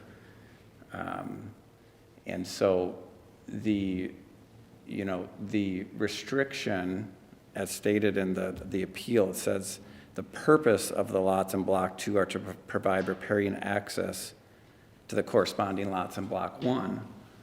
But the owner of that corresponding lot sold lot 12, block 2 to the appellant, and has alternative riparian access.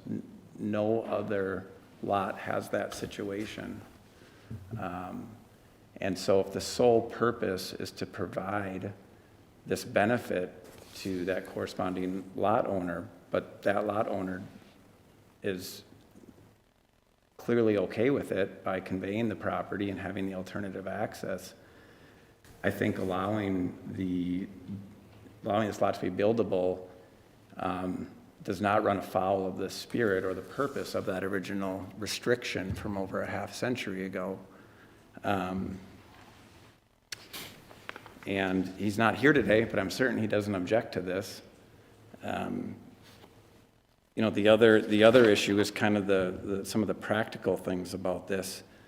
If the sole purpose for the corresponding lot is to provide lake access or riparian access to the other lot, well then they probably should be one tax parcel, and they probably shouldn't be sold separately, but they are allowed to be sold separately. It's a little bit of a catch-22. My client paid $235,000 for that lot, and now has a lot that is determined cannot be buildable, So, you know, the county, I don't want to say, for lack of a better term, inconsistent. You allow it to be separated and transferred and then say you can't do anything with it. And now puts a tax assessed value of $238,000 on this lot that my client owns. So I don't know what he's supposed to do with that. So, you know, I don't think that this so-called restriction, the purpose of it is not being violated by this conveyance, because again, the benefited lot has expressly agreed to it by deeding this lot to the appellant, and he has alternative riparian access.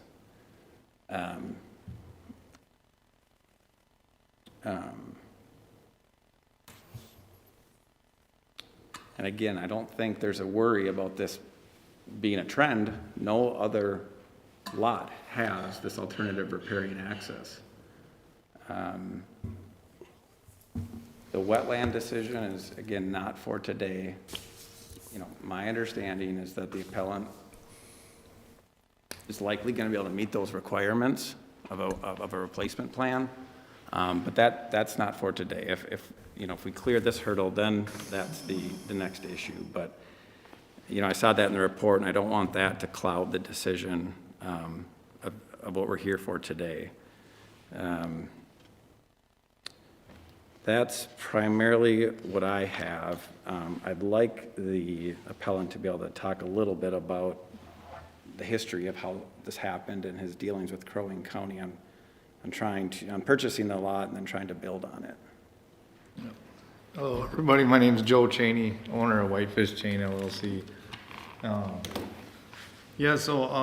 When I first inquired about purchasing this lot, I sent it over to my land engineer, my surveyor, and he said, well, yeah, you know, you might want to just check with the county and see what they say and before you buy it, because I usually check with him. And then so I talked to the county, in fact, twice before I bought it. So prior to purchasing, the second time I talked to him was January 2nd, and I talked to somebody at the Land Services Department. They told me that it was a riparian lot and that it was a lot of record, and I would most likely need a mound system to build on it. And they said it was okay that it wasn't 100 feet because it was a lot of record. And the flood range, they told me, is 1231.7, so it'd have to be built a foot above that. And gave me the setbacks, 35 feet from the street, which is on the east side and south side. And he said another way to come up with that is 68 feet from the center of the street. And then there's a 75-foot lake setback and a 10-foot side setback. So with that information, I decided to purchase the land. I purchased it on 2/28 of 2025. And I immediately ordered a soil test, and I got it. I presented it to Nicolette when we were at the wetland meeting, and it was a pretty expensive survey, but he gave me site suitability and told me it confirmed that I would need a mound system. And then I ordered a survey to show all the setbacks and kind of to put together a concept plan. So put together a concept plan with a house and an old building, and then I decided first to try to put the property up for sale. And after a few months of not getting very much action on the lot, I decided to look into getting a building permit so I could break ground before winter on the property. So on 7/28, I ordered a septic design from Amy at Lakes Area Septic. I don't know if you guys are familiar with her, but she's really sharp gal. And anyway, so then I started talking to Gary Gardner at the Land Services Department about the next steps for the building permit, and he started giving me more information about, you know, setbacks and then all that. So I wanted to make sure I was compliant. So I was putting the septic in the right spot versus where, you know, the setbacks of the houses and whatnot. Anyway, so All of a sudden on 8/4, I received a call from Taylor at the county. And he told me that I needed to get a wetland delineation on this property. So I called Mitch Brinks and ordered a wetland delineation. Turned out there was some wetlands in the middle, almost in the middle of the property. So it led me to my next hurdle. He told me, you know, if I can stay under 15% hard cover, I could attain a building permit pretty easily. If I go up to over 20%, I need a stormwater and management plan fee. And I have to get the stormwater plan. And then if I go to 25%, up to 20, in between 20 and 25%, as well as the stormwater plan, I also need to get the shoreline buffers. And that I would need to make sure that I'd build above 1232.7, which is the first information also that I got. So, so after I got the wetland delineation back, I had to call Amy and have her redesign the septic to move everything around. And, so then I was talking, let's see, and I was told from the county that I could fill in 400 square feet of wetlands. Otherwise, I would have to do this wetland replacement application. So, you know, I kind of went through that with Mitch, and he, you know, we decided to apply for the wetland application because, that being said, if I didn't do a 5-bedroom septic, there's a way I could get a structure and meet all the setbacks with a septic and alternative septic without filling any wetlands. Or doing the 400 feet, it just wouldn't be very big, a very decent sized structure. So that was what my plan was, to get to something decent in there, you know, and that's kind of where, so that's the way we went with that. So we fill out the application, went to the TEP meeting. We applied, the wetland credits were available. I feel like the TEP meeting went pretty well. They wanted me to come back, and kind of move some stuff around and minimalize the plan a little bit, and suggested even to ask for a couple variances. And so that was my plan. That's what I was gonna do. Then I was gonna come back for the next meeting. And then in the meantime, so the property wasn't even for sale anymore, but I had this buyer that was just driving everybody berserk, and he just wouldn't go away. I told him he wanted to go to the TEP meeting. I said, unless you have a purchase agreement, I'm gonna go to the TEP meeting with my plan, because I'm gonna build a house, and I don't even know, we haven't come to terms with anything. So he kept digging up more information, and all of a sudden, I got a call from Nicolette and said, Todd just sent me this document that he found from these minutes from 1971, and said that the property has restrictions on it. And I'm going, wow, you know, you gotta be kidding me, you know? That might have been before or after the TEP meeting. That was after I think the first TEP meeting. So when that, and then she said she wanted to talk to Nick and or Chris and confirm, you know, before they move forward with anything. And I got the email with the official termination of the plan, and because of the meetings minutes from 1971 that says that there was a restriction on it. And then they said they weren't able to allow my application to proceed for my building permit. So I didn't realize that after that I was still on the agenda for the next TEP meeting. Otherwise I would have showed up, so they had the next TEP meeting and officially denied the wetland replacement after that. So that was I guess that was my mistake. If I was supposed to be attending that still after that thing, I wasn't sure, but anyway, so, then we filed the appeal for the staff decision and filed the appeal for the wetland. So I asked to stay the wetland plan until this decision was made. And I just, it was just really, it just took all the wind out of the whole room, I feel like, because I just felt like everybody was so helpful at the Land Services Department, and, you know, I think everybody, I don't know, I can't speak for other people, but everybody I feel like was kind of just like, you know, we didn't know this, and we're all moving forward, possibly building, and my title did a title search, and they go back 40 years or something, and of course, that didn't happen, but, and I spent, besides the 235, I spent $35,000 on, between surveys and concepts and soil tests and holding costs and cleaning the property up, and, yeah, so I just really, if you guys, you know, could possibly consider, you know, reconsidering this restriction or whatever it is, I would really appreciate it, because I don't know what I'm gonna do from here out. I'm over $250,000 into this, and I'm kind of crap out of luck. So I guess yeah. So anyway, that's kind of what I got. Thank you.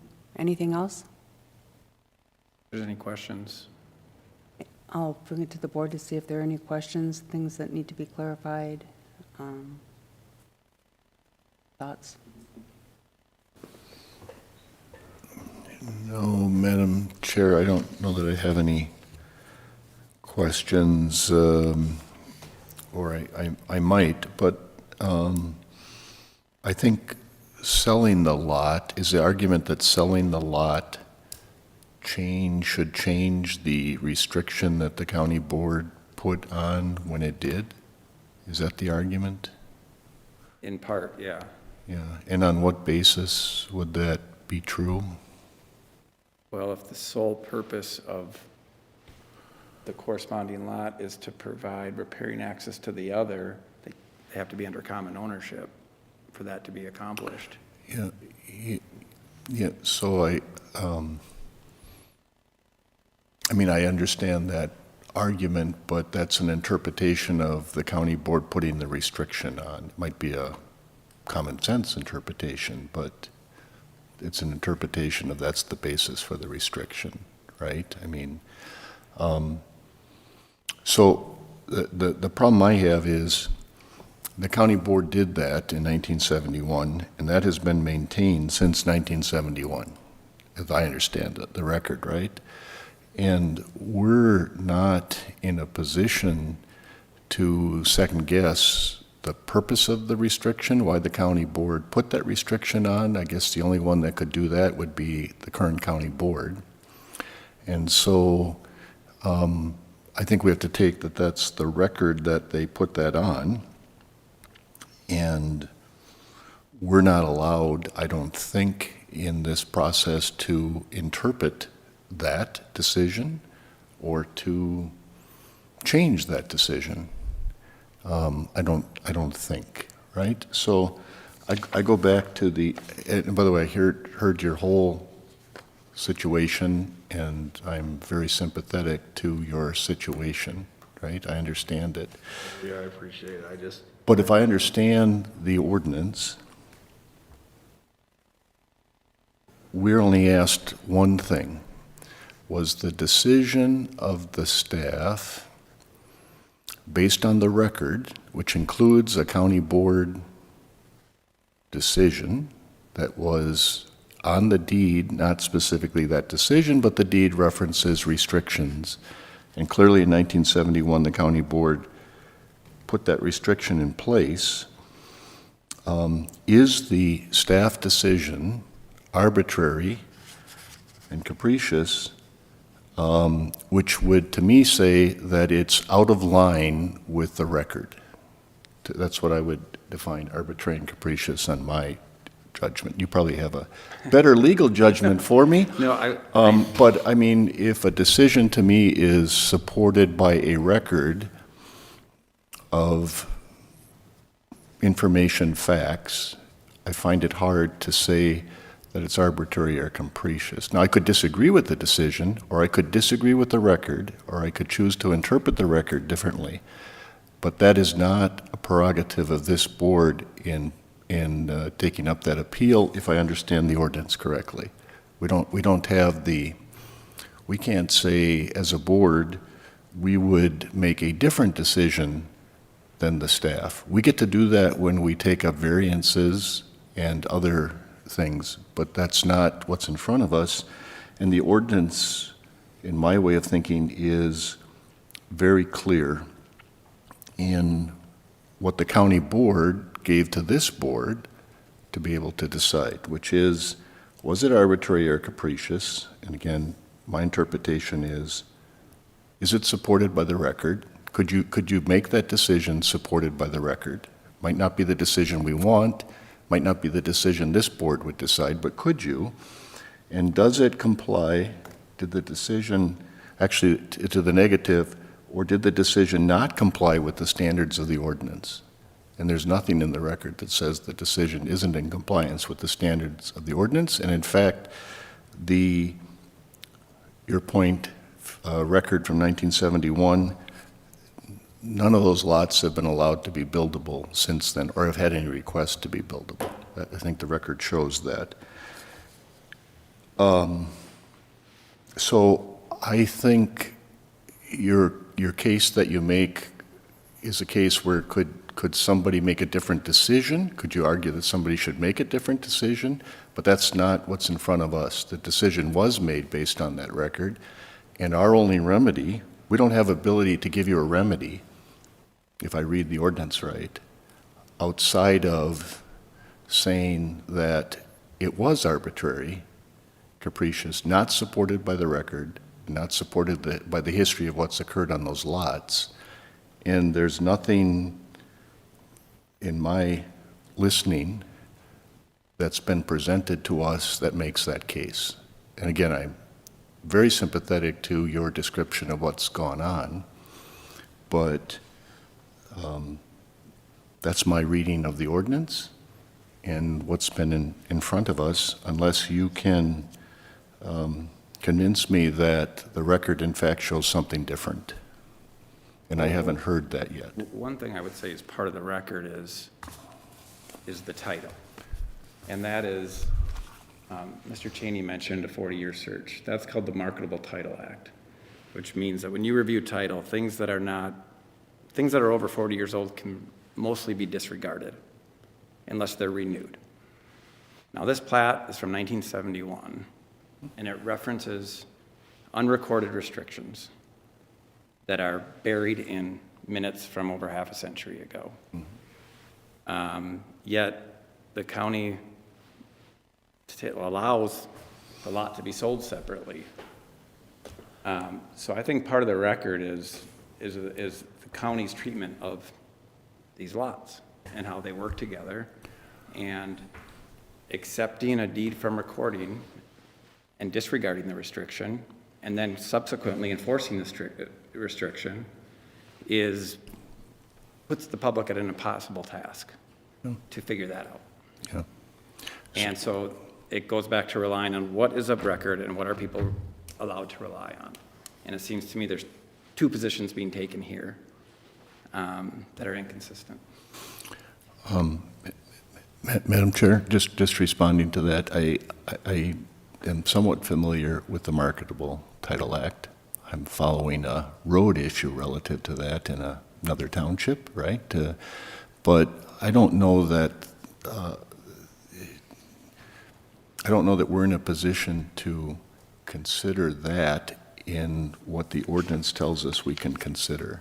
Because you're asking us, based on some other issue, to make a decision about the staff decision to deny the permit, and that's not a remedy that the ordinance affords us.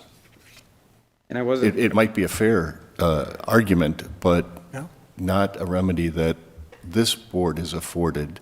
It's kind of like the person that disagrees with a variance and is asking for the county to do something else relative to that remedy. We don't have the right to do that. The county board may have some prerogative in that area, but that isn't a right that the county, that isn't a remedy that the county board has given to this board, as I understand this process. Yeah, and I wasn't, trying to make a legal determination. I was just saying that, the arbitrary and capricious component of it is that the tax parcels should have been combined. And the county should not accept a split of them if they're going to enforce a restriction where one becomes essentially useless. And so that's, because because the county allows that to take place, allows them to be split, allows it to be recorded, assigns it a tax value of $238,000, then that it's arbitrary and capricious to then say you can't build on it and enforce the restriction.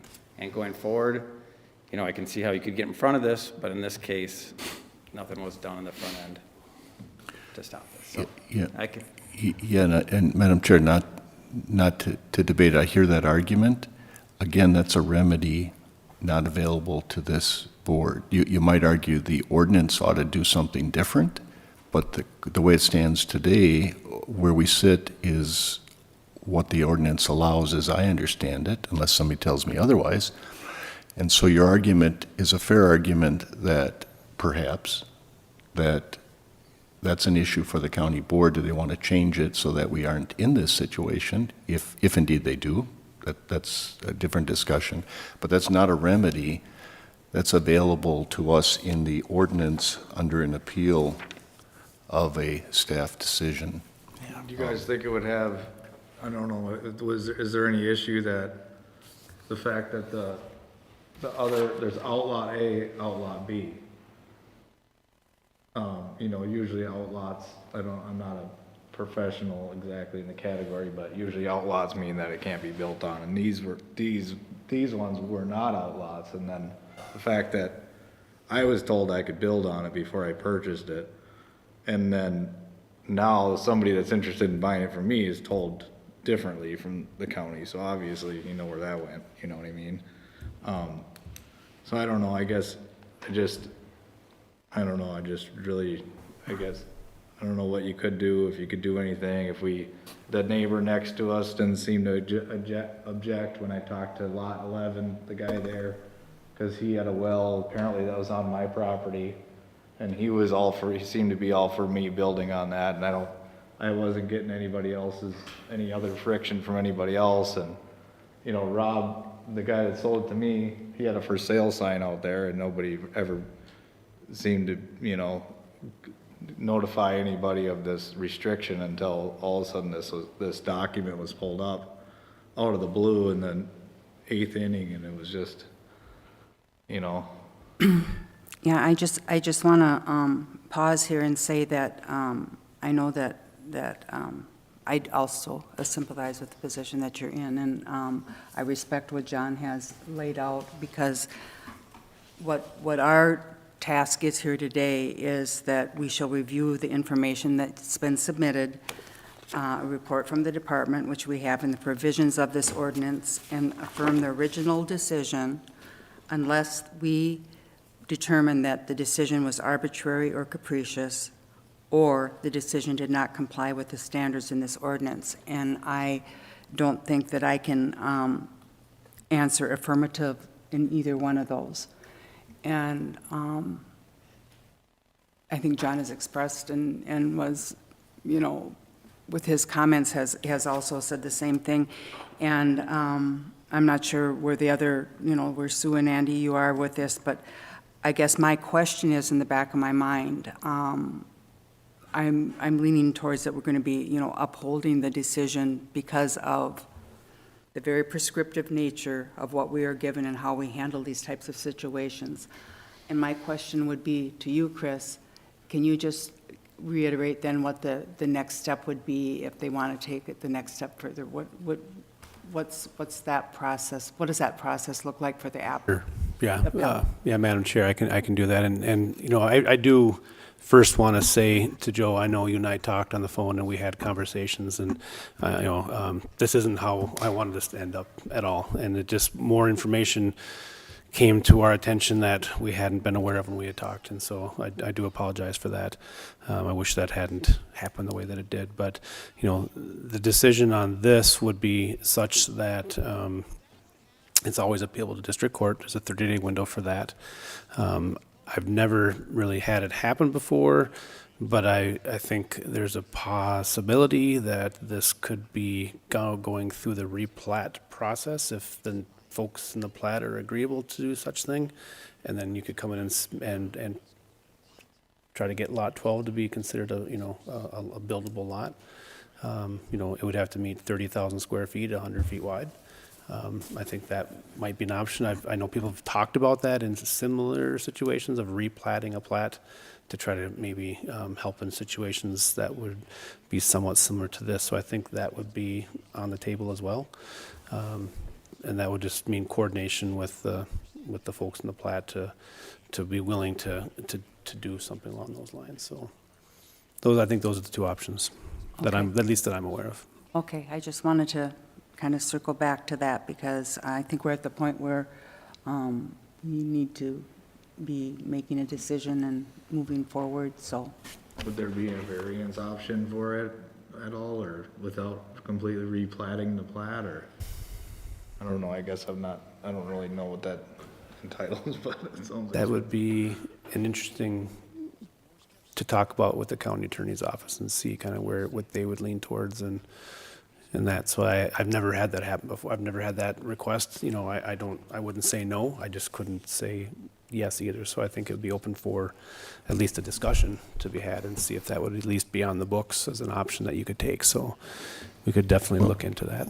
Well, Madam Chair, for the record, that would be a discussion with staff, but ultimately a decision of this board whether or not they'd be willing to grant the variance given the record. Mm-hmm. Right, at that point in time. So there couldn't be any, that's the right path, right? Because who knows the outcome of that? I don't know if there's more. Oh, go ahead. Madam Chair, I'd just like to state that I agree with John and you also.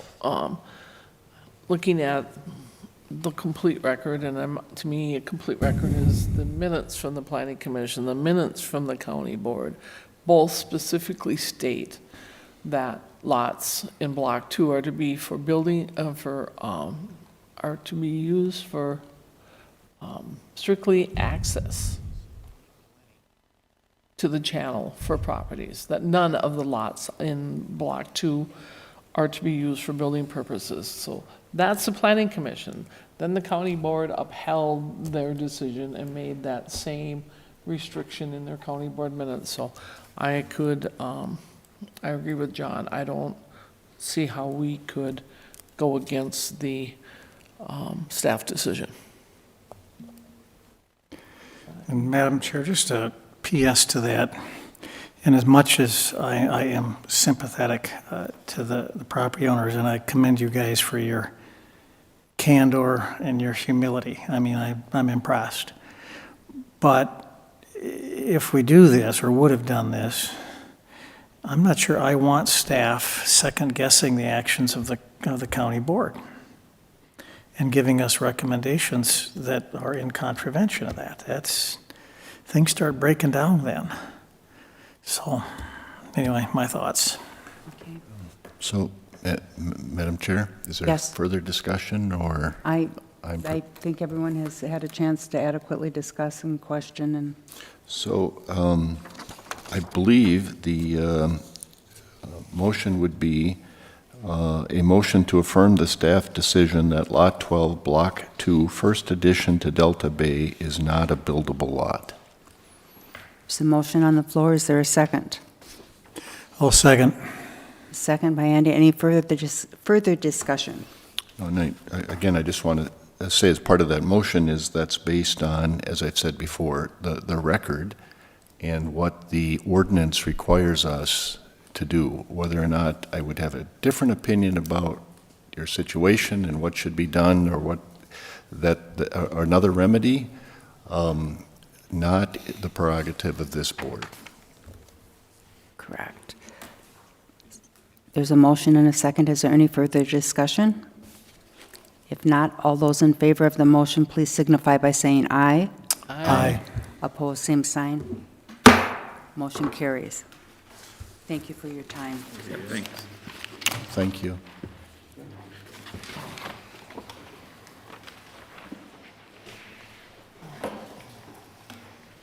Thank you. Thank you.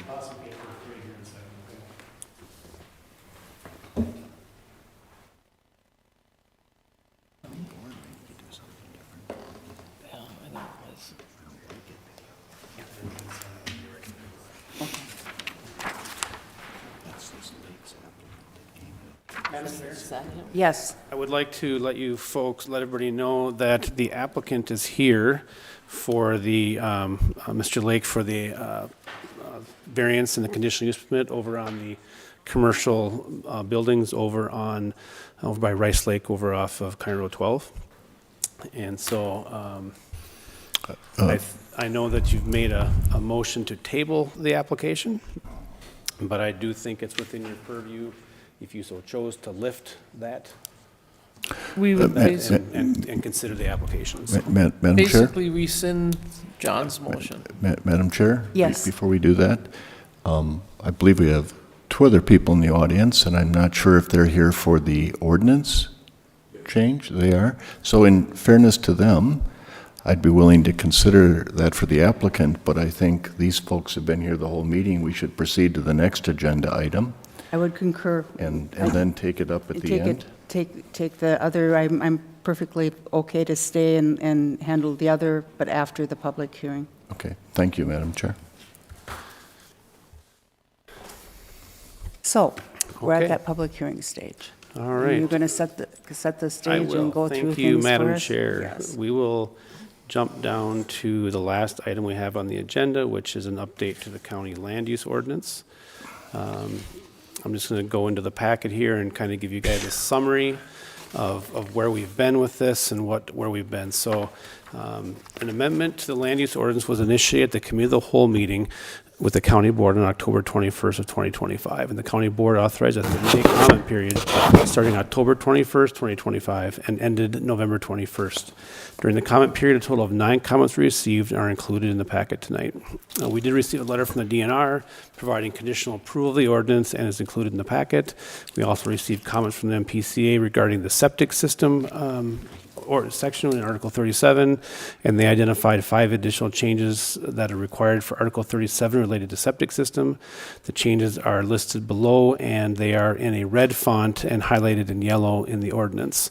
And basically, it was clarity. We had to just do a little some verbiage in 37.13C and 37.18B, and then under 37.18C, we need to clarify requirements for how our septic professionals will complete soil observations. We had the wrong term into 37.21 as far as deleting failing and replacing with non-compliant. And then 37.25D had a wrong statute reference. So it was more housekeeping than anything. Unfortunately, we also find our fortunate, depending on how you look at it, if you remember Article 15 related to commercial cannabis use, when they referred to a section in the model ordinance that we got from the Office of Cannabis Management, it was at 462.367 subdivision 14, and that's for the cities and townships if they have an ordinance. So it needs to be replaced with 394.36 subdivision 1. So the next step in the process is the public hearing tonight. And then you will make a recommendation, hopefully, to the county board on the proposed ordinance amendments. We'll be going to the committee of the whole on December 23rd to provide an update to the board, and then back to the board again at their regular meeting on December 30th for their consideration. As you'll remember, we went through this when we had at the last meeting. Nothing has changed as far as what was proposed except for those items that I highlighted in my earlier part of the report. I would, I think maybe it would make sense at this point to open up the public hearing and get some feedback from the public. Sounds great. So at this time, we will open up the public hearing. So anyone who would like to comment on these proposed changes can come up to the podium and microphone and state your name and address for the record, please. I'm Jerome Brown from 12929 North Young Lake Road, Mission Township. We live on a natural environment lake, and so our comments are tilted in that direction, as you'll see. We would urge the committee to look at 11.20 A and B, deleting the shoreline vegetation standards that are there for natural environment lakes, and then rewriting them into the general development and recreational lake ordinance. I understand that it was explained, I think I took it from a newspaper article, so I'm sure it's right, that there would be no differences to the natural environment ordinances, and that they would remain just as strong under this new regulation. And we totally disagree. The Natural Environment Lake Ordinance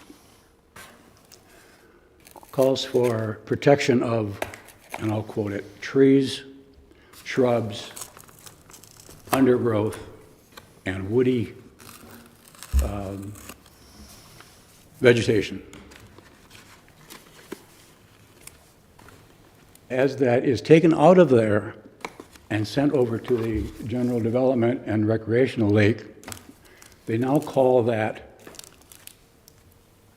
I might get this term wrong, vegetative buffer or vegetation.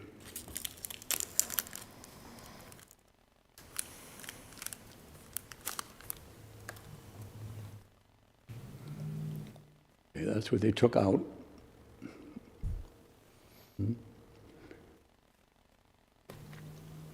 Vegetation clearing within the shore impact zone is in the paragraph above, is not allowed except for,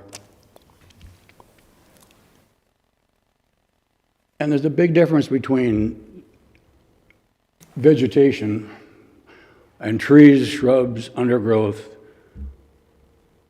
and woody plant life on a natural environment lake shore.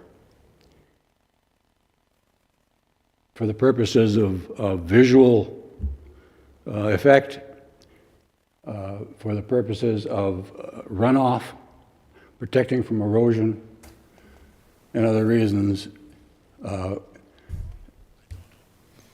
we just urge the committee to look at, leave the natural environment regulations as they are, where they were intended to protect trees, shrubs, undergrowth, and such, and rewrite anything you'd please to put into the other to protect the other lakes.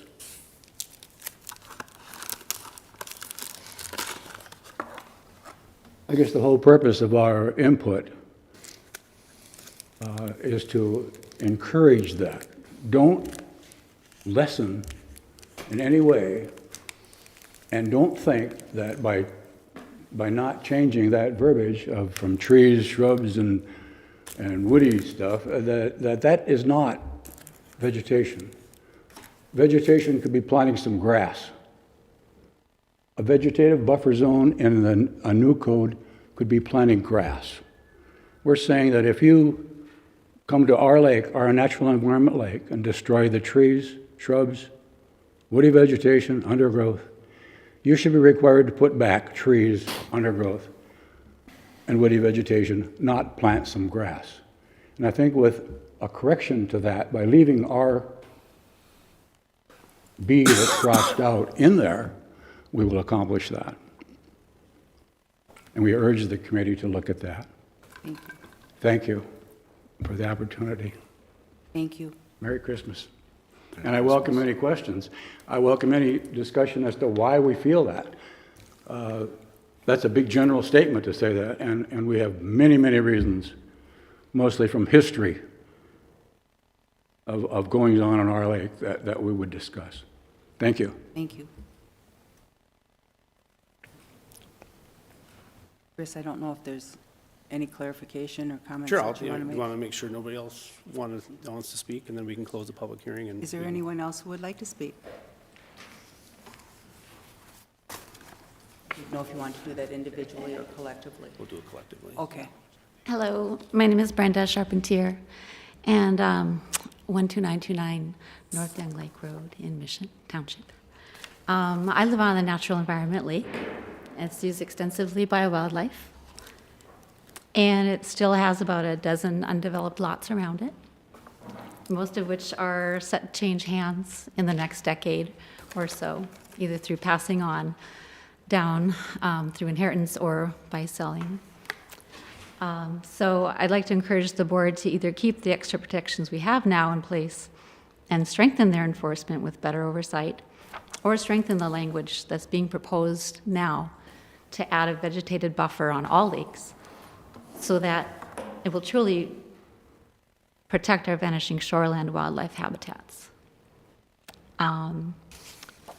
The dispatch quoted a county representative as saying that current natural environment rules are hard to enforce, and that people choosing to live on a small, shallow lake like ours are probably not going to be the types to degrade habitat along the shore anyway.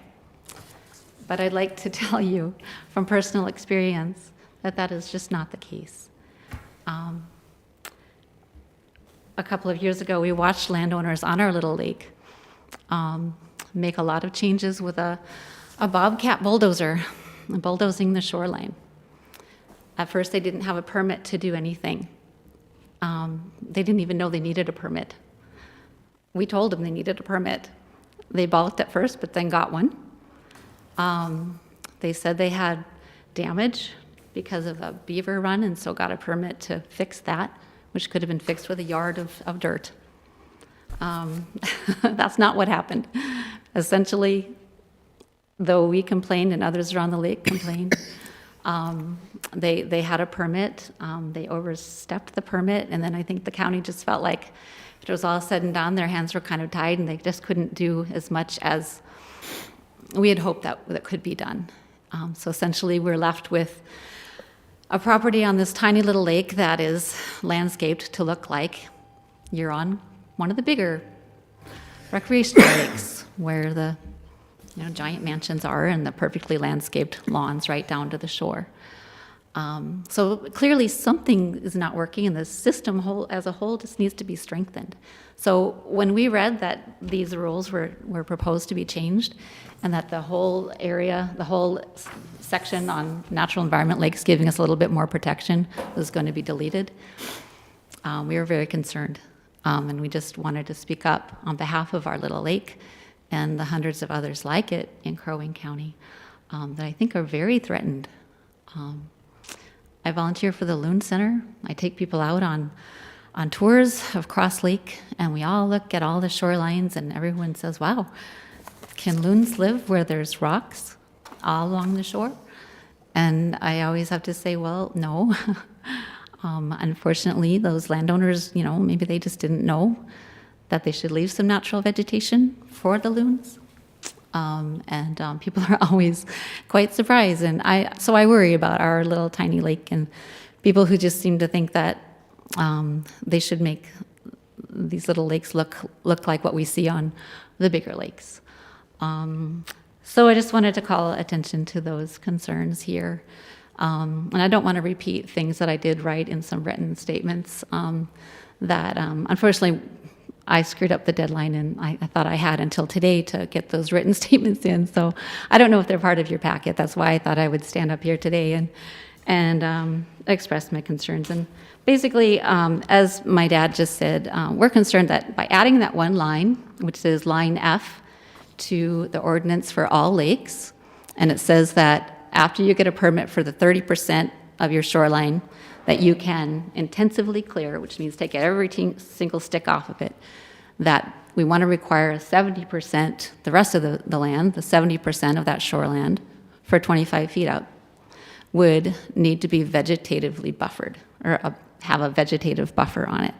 So what we're saying is that is so open to interpretation that if you just say vegetated buffer for that extra 70%, that landowners, the people I know, they're nice people, but they're going to look at that and say, grass is vegetated buffer. We can mow, we can maybe have, we'll maybe leave a shrub or two, or maybe a tree or two, but we'll take everything else off, and we'll call that a vegetative buffer. So what I'm just really saying is just be really careful with that language. Madam Chair, point of order. We're at 5 minutes. Oh, sorry.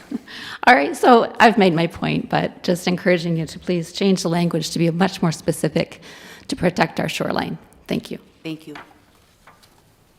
Is there anyone else who would like to comment on the ordinance changes? Anyone else in the courtroom? Anyone online?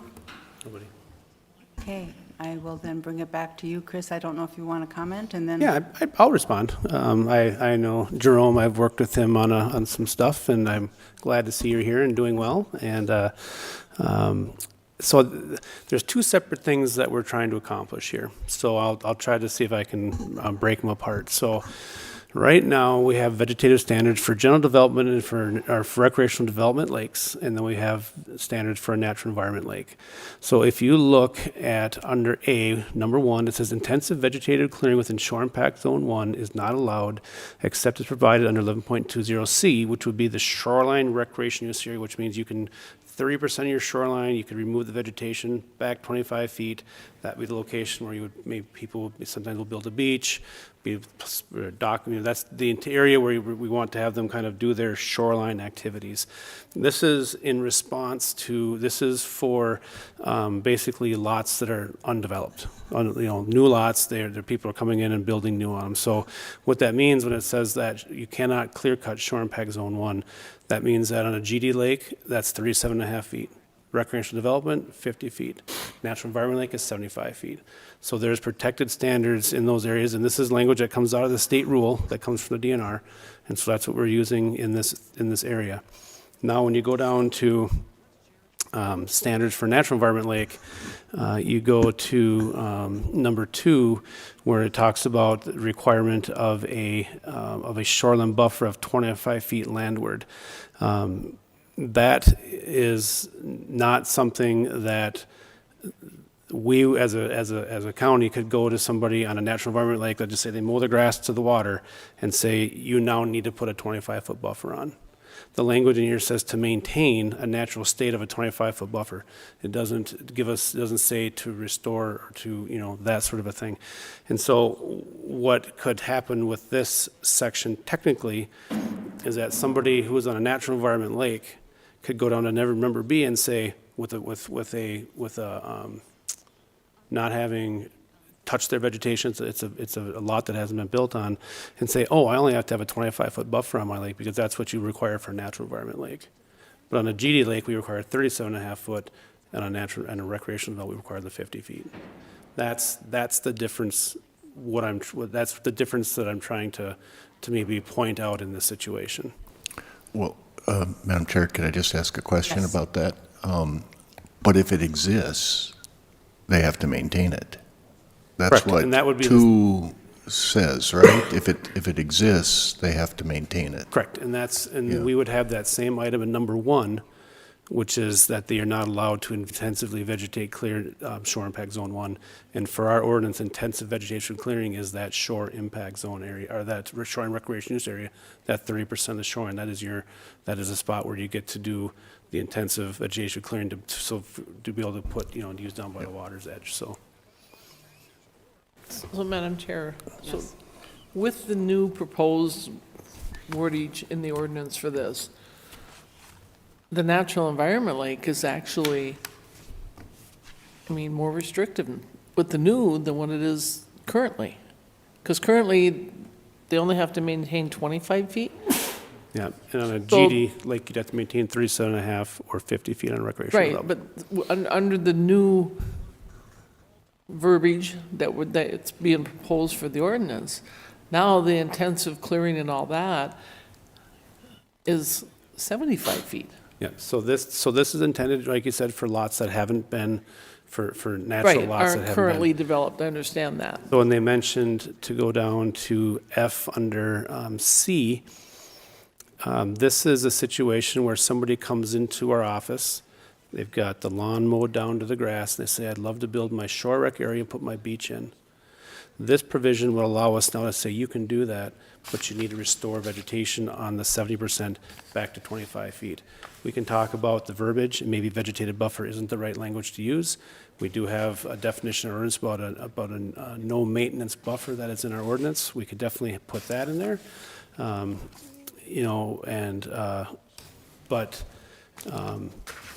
Just from that standpoint, that's what that is trying to accomplish. So this section is trying to maintain when we already have the vegetation on the shore.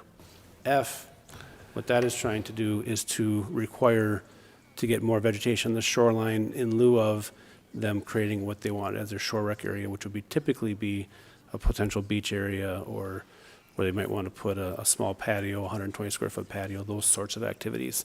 That's the difference.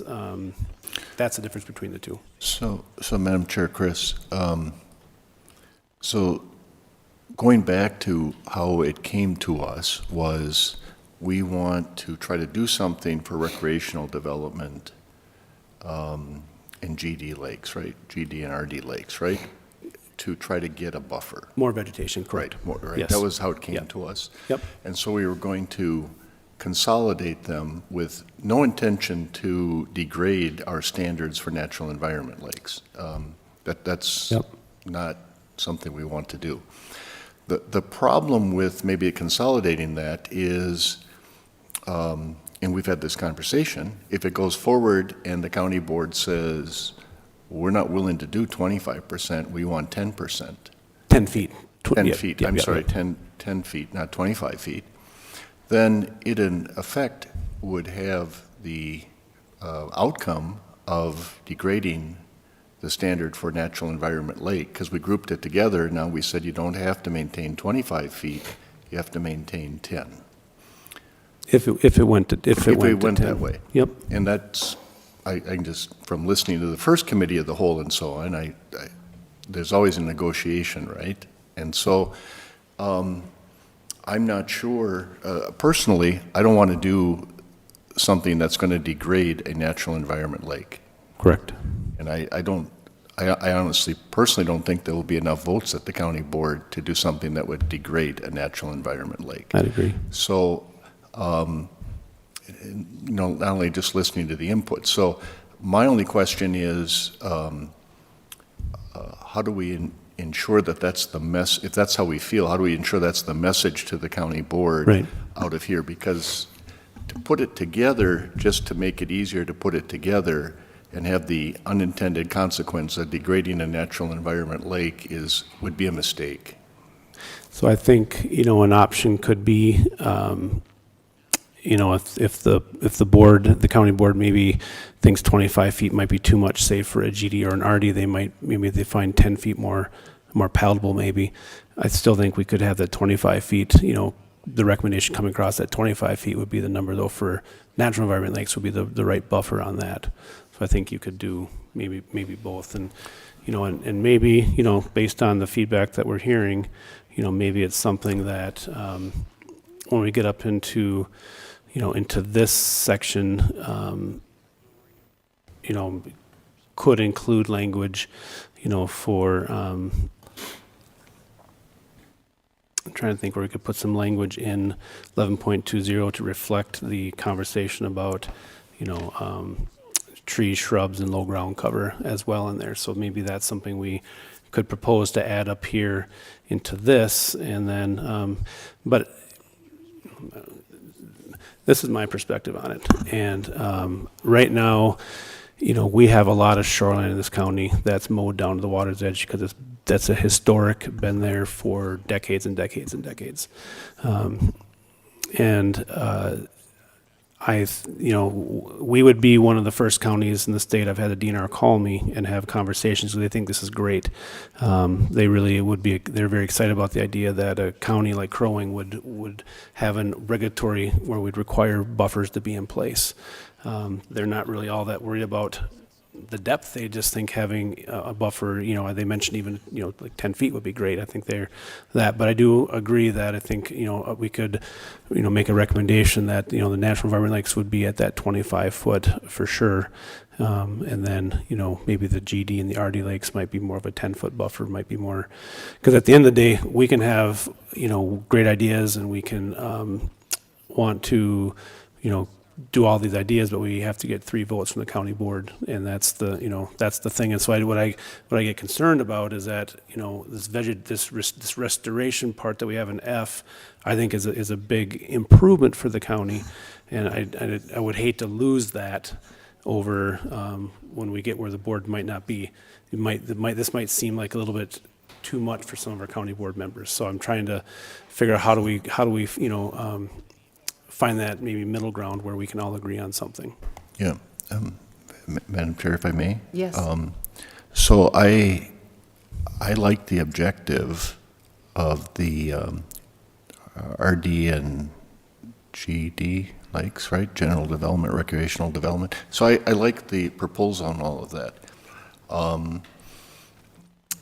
I just am not wanting to put at risk degrading natural environment lakes. And so I think, to your point of trying to get 3 votes at the county board, if we keep it all packaged together and somebody wants less of a buffer, you're probably going to get out of, you're potentially going to get out of the county board nothing, right? Because the votes that might support it might go away because they say we're degrading natural environment lakes, and we're not going to vote for that. So my proposal would be a recommendation that would say we support the language to add the buffer for recreational development, general development lakes, and the 25%.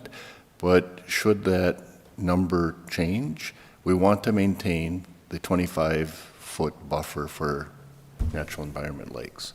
That would be my proposal as a recommendation to our board, so that then there's room to, if there's a negotiation, that's fine, but it's clear that we're on record not wanting to degrade natural environment lakes. Okay. Is that a reasonable? I can communicate that to the board. Madam Chair? Yes. And Chris, when I'm looking at what the new proposed verbiage is, and I'm looking at number 3, this is limited clearing of trees and shrubs, cutting, and then it goes on and it says, as well, providing a view to the water from the principal dwelling site. In shore impact zone 1 is allowed, provided that. Now, can we add to that a 25-foot buffer is to be maintained? Can we somehow add that verbiage? Because then it lumps all 3 of them together. You can, Sue, but I think Chris's point will be, we're not, there's not a confidence level that the county board is going to agree to 25 feet. Some people may want less. Yeah. And some, quite frankly, may want none, right? We have none. From the committee of the whole, heard that discussion. So the problem is if we lump it all together and then they say, well, let's make that number 10 feet, well then, the 25 feet we have for a natural environment lake just went away. And so that's where I'm at, not getting into wordsmithing the whole thing, but just the idea of we support the idea of a buffer for RD and GD lakes. We would propose 25 feet, but if that number would change, we'd want to be on record to the county board saying that we do not want to, in any change they make, to degrade the standard for natural environment lakes. Sure. That would be my recommendation, Yep, if that makes sense to you. That makes sense. Okay. Are there any other comments about any other parts of the ordinance that we brought up as far as just making sure we're clear about the resort section, clear about the septic section?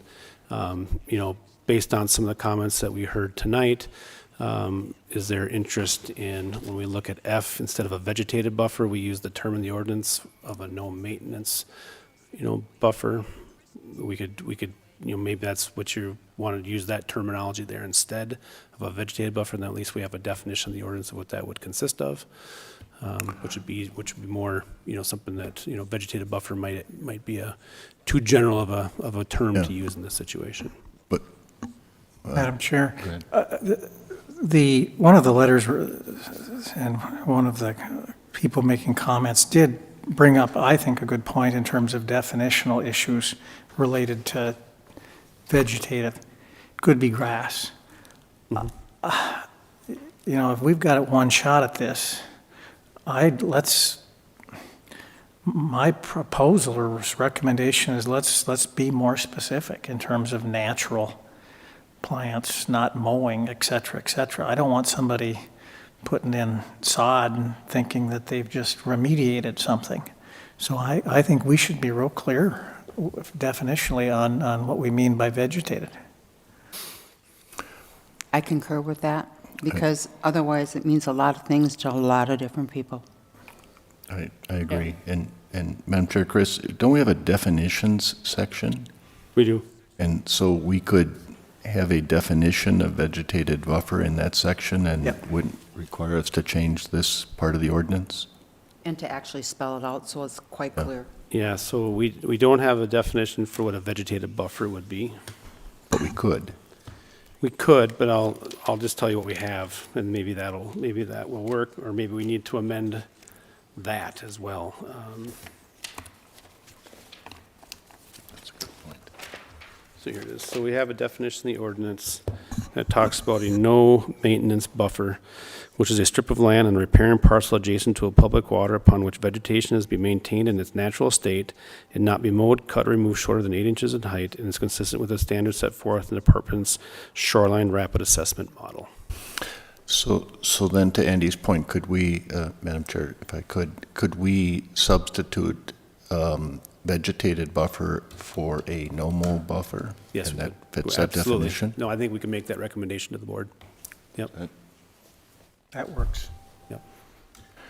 So, And again, so the no maintenance buffer would apply to trying to restore, current, lawns to the lake scenario.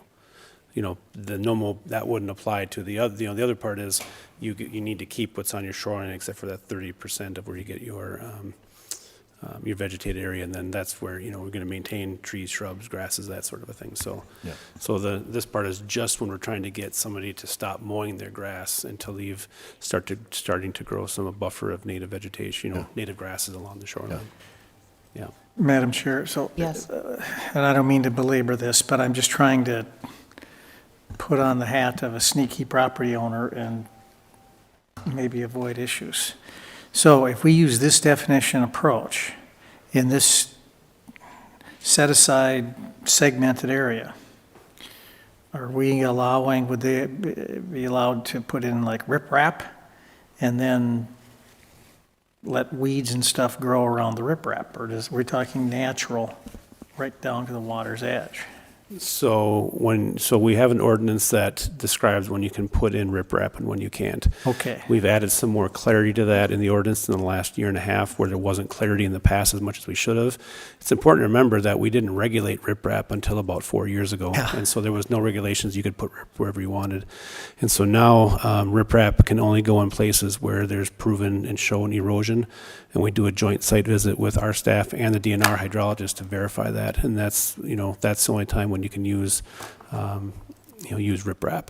Okay. So, and riprap is one of those things that it comes up on the shore a little bit, but it's primarily, into the water. And if this is a situation where the buffer would be required because of a permit activity, then they would, have to have that vegetative buffer behind the riprap if that's what was approved, or maybe that was done in years past, maybe, and stuff. It wouldn't preclude you from still having to put that buffer in. Madam Chair? Yes. So are we ready for a motion to make a recommendation to the county board, or is there more items to discuss? I believe we are. Okay. So I would move that we would recommend the land use ordinance updates to the county board with 2 notations. The first, that we would recommend that we change vegetated buffer to a no maintenance buffer following the definition that's already in the ordinance. And two, that should the county board choose to change the, I don't know exactly how to word this, but the footage of the suggested buffer, that this board would recommend that we not degrade the current standard for natural environment lakes. If that makes sense. It does. It does. And There's that'd a be motion on the floor. Is there a second? I'll second. There's a second. Further discussion? Not all those in favor of the motion, please signify by saying aye. Aye. Opposed, same sign. Motion carries. Thanks for all your work on that. And thank you for your input. Okay, so we're going to circle back to Lakes Premier Storage Deerwood LLC. Is that correct? Correct. And that is for variance and conditional use. Yeah. We need to rescind John's I motion. think, Madam Chair, procedurally, we should make a motion to Yes. take that item off the table, so Okay, we could let's act start on it. off the circle around back with that. So I will move that we take the Lakes Premier Storage variance and CUP off the table. There's a motion. Is there a second? I'll second it. Second. Further discussion? Hearing none. All those in favor of the motion, please signify by saying aye. Aye. Opposed, same sign. Motion carries. Now we will call Lakes Premier Storage Deerwood LLC for a variance and conditional use permit request.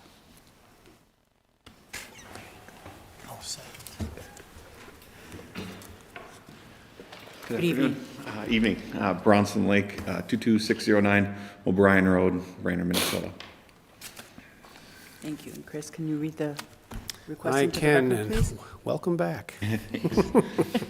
Learning lots. The applicant tonight is Lakes Premier Storage Deerwood LLC with a parcel number of 59180601 with a physical address of 22305 County Road 12, Deerwood. This is located in Deerwood Township, Section 18. It is located on Rice Lake, which is a natural environment lake with a 150-foot setback.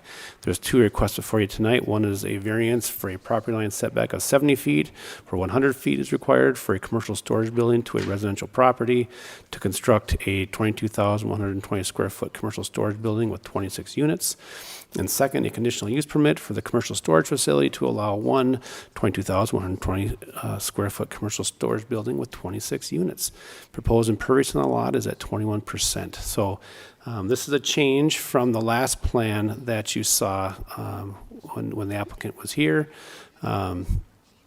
I'm going to go down to the survey and have you take a look at that. So you remember last time the building was pushed back more to the east, and then there was another building kind of in this area here. Things have been consolidated into the one building now. He's proposing to meet a 70-foot setback here, still maintaining the setback to Rice Lake, and with the, I think it was the 26 units within the building. One of the things I just want to point out that as far as the conditional use permit, there is a conditional use that was approved last month, which you guys basically said proceed if you're able to purchase the property next door and move, somehow move that boundary line so that you meet the 100-foot setback. And so if you decide to approve this one tonight, there's not a condition in the potential conditions that we put in, but we would recommend you would put a condition that say this CUP supersedes the previous variance and that the previous CUP is null and void, and this is now the controlling permit for the property. Just a point of reference as well, Deerwood Township, we received a letter from them and saying they had no recommendation for you. So we did hear that from them. We did get one comment letter that we received, and it was received in our office on the 15th, and it was from the neighbors who had concerns over a disagreement with where the property boundary line is. I believe that would be on the west side. Did you get that email that we sent out? No, sir.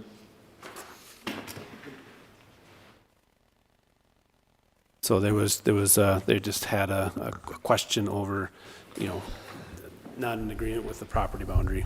So And I see that there are the names on there, but the property to the west is in a trust with Richard Harrison, correct? That's correct. Yep, so I don't know if these are family members or trustees of the trust, but they didn't represent themselves as a trust, and I looked to the east, and there really wouldn't be any there because it turns into, as you go up on the north side by 12, that becomes right away. The other side of the road is Rice Lake, so this had to be the boundary, so I'm just wanted to point that out to the board. At the same time, you know, there may be a potential dispute, but we haven't received a survey that would dispute the one that has been completed by the applicant, and so I think that would be the driving, you know, survey that we'd use tonight. And if for some reason a survey popped up that there was a dispute and they couldn't agree, that's the reason why they have quiet title actions, and you go to a judge and get where that boundary is figured out. The setbacks and the approval, I don't think is you know, required, I guess, that everybody agree on where that line is, because we have a survey in the packet completed by a registered surveyor that says this is where the boundary is. So I'd be happy to answer any questions. I'd recommend holding a public hearing for both the variance and the CUP at the same time. Okay. Is there anything that you'd like to add? No, ma'am. Okay. Any questions for staff? Chris, basically what it comes down to is it's a civil issue between him and the adjoining property owner, which will not, I mean, we don't get involved in that. Ours is to see, you know, our action is to, let's take action on what this survey has in front of us. Madam Chair? Yes. But a question relative to that. So let's say, this is hypothetical maybe, let's say that the survey that's in front of us is wrong. The surveyor made a mistake. It's wrong. And we take action, issue a variance, et cetera, based on that survey, and then it comes back that it's wrong. Would the applicant have to come back before us then? And I would say that because we base it on the survey, right? The applicant would have to come back to you if they could not meet the 70-foot setback, and they would not have to come back if they could meet, even if let's say the As long line as they moved, could meet and you could still meet 70 feet and 22,120, they wouldn't have to come back to you. But if all of a sudden it comes back and now the line moved 5 feet and now it's 65 feet, well, then he has to come back and visit with you again. Okay, thank you. Okay. Madam Chair, but based on what we show for building envelope, there is room to maneuver if there is a discrepancy. Yeah, I'm not suggesting that here. I'm just saying hypothetically, we'd say it's a civil matter, but if we based something on a survey that's wrong and they couldn't meet the variance, they would have The to. the only thing I would caution is that would then provide license to everybody who wants to get a variance if their neighbor just says, I just don't think that line's right. So if we have a survey done by a surveyor and we don't have any information from the neighbor showing that there's anything different by their surveyor, I think what we've got is correct. Yeah, Madam Chair, I'm not suggesting anything relative to this case. I was responding to Sue. It's a civil thing. I was just talking about, could there be a scenario where if the survey that's presented to us is wrong? I'm just asking, as I said, hypothetically, there could be a reason to actually, the county have to take action. Potentially, yep. Okay. Potentially, yep. Okay. But I would open to the public just to verify that there's nobody here. Public testimony, there is no one in the courtroom to testify in person. I do believe there is no one online. Nobody online. So bring it back to the board for any further discussion and action on these items.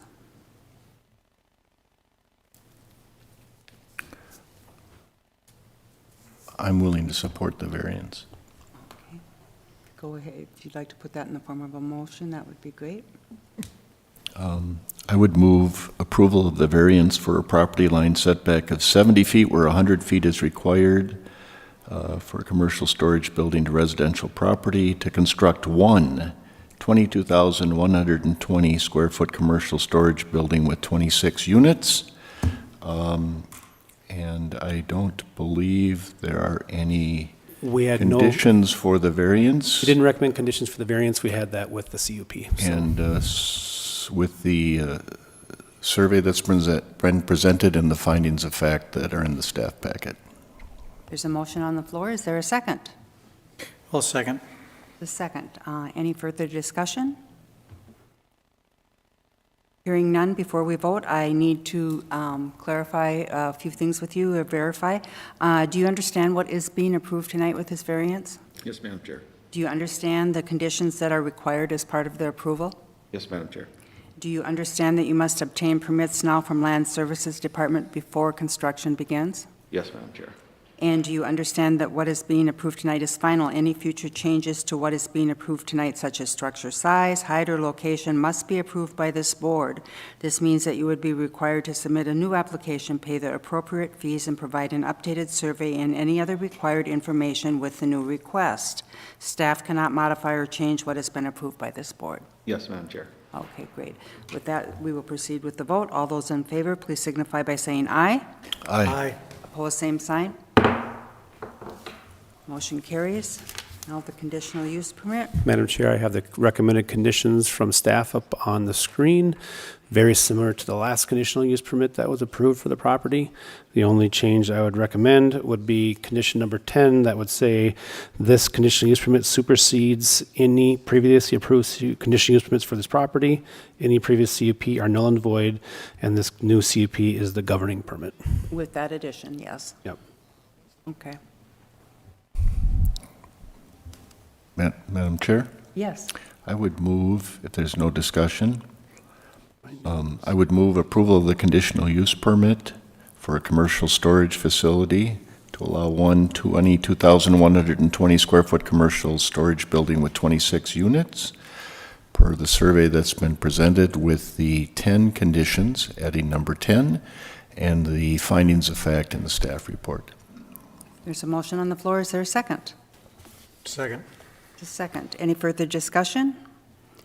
If not, before we take final action on your conditional use permit application, I need to verify 3 items. You understand what's being approved tonight? Yes, Madam Chair. Do you understand the conditions that are required as part of the approval? Yes, Madam Chair. And do you understand what is being approved tonight is final? Any future changes to what is being approved tonight must be approved by this board.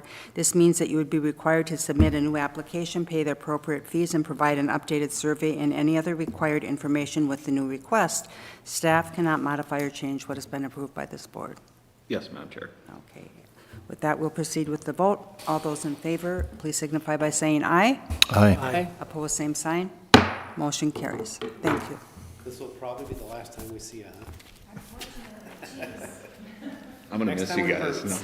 No. Next time we permits. We'll If do we permits. see- We'll if get we your see- Thank you guys for letting me come in and. If we after see you that, again, it that's won't be good, I don't think. Thanks. I've learned a lot. Thank you, guys. Thank you. Okay, persistent. Matters not on the agenda. You go ahead, that's yours. I'm Yep, gonna go figure out absolutely. who this person is, but Yep. thank you. Oh, you left your pen. Matters not on the agenda, so for next month, we'll be doing on-sites a little bit different. We aren't gonna do them on, because it'd be supposed to be the 3rd, right? Right. But we're gonna go back a week. We're gonna go back a week and do them on the Monday, the 29th. So Monday, the 29th is gonna be on-sites.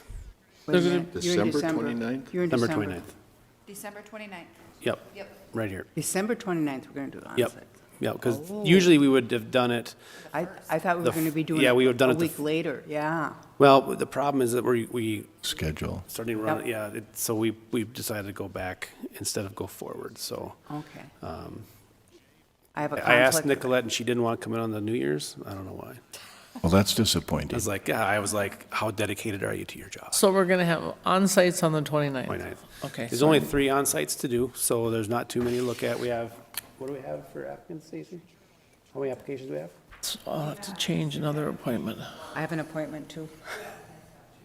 Getting in all these year-end We got appointments. two plats, 5 variances, and 1 land use map amendment, 1 LUMA, so. I'll need to email you and let you know if I can change an appointment. Okay, sounds good. Let's just say I plan on being there, depending on what happens. My mom is dying, so. Oh, I'm sorry to hear that, I sir. understand that. Yeah. Don't know when the funeral's going to be. Yeah. So, Yeah, Yeah, sorry to hear that. understand. Yep. Yeah. so. Hope she goes and has some Hawaiian pizza. What? Maybe she's up in heaven, she'll have some Hawaiian pizza, her favorite pizza, right? She's been hanging on since Monday, Okay. so, yeah, Strong constitution. Is, yeah. She's just too unrated. Well, maybe, I Is wonder the- where you get some is of the that 2026 schedule otherwise the same? though, after that? Is the 2026 schedule the same as our routine rhythm right now? On Thursdays? It will be. Yeah, we'll have one change around the 4th of July. Yeah. For that one typically. One thing we added to the calendar was to put a final plat submittal deadline in so that we make, because right now we kind of get these final plats, they could kind of get dropped off and they, hey, we want to be on the agenda for next week. It's like, we haven't had a chance for the surveyor to look at it, our recording staff to look at it, and just to verify that all the So boxes only- are checked, so we're gonna have Only 3 on-sites? only 3 on sites. Okay. Okay. We'll So still be, back by 11:45. So we got one in. that was going to be my question. If I changed my morning appointment, if they would happen to have something in the afternoon, it would work. Yeah, so we're gonna be, A healthy return time. are these the ones that we're going to? What time's your appointment? No, these are the 3. Oh, that's right. Yep, so we have one in, you know what messes the world up is Island Lake. So, we're heading to Deerwood, and then we got, Island Lake Road up in Ross Lake Township, and then we've got one on Sorensen Lake for, A lot of road interesting miles. variance. There'll be a lot of driving for 3 applications. Okay. Hopefully it won't be like today.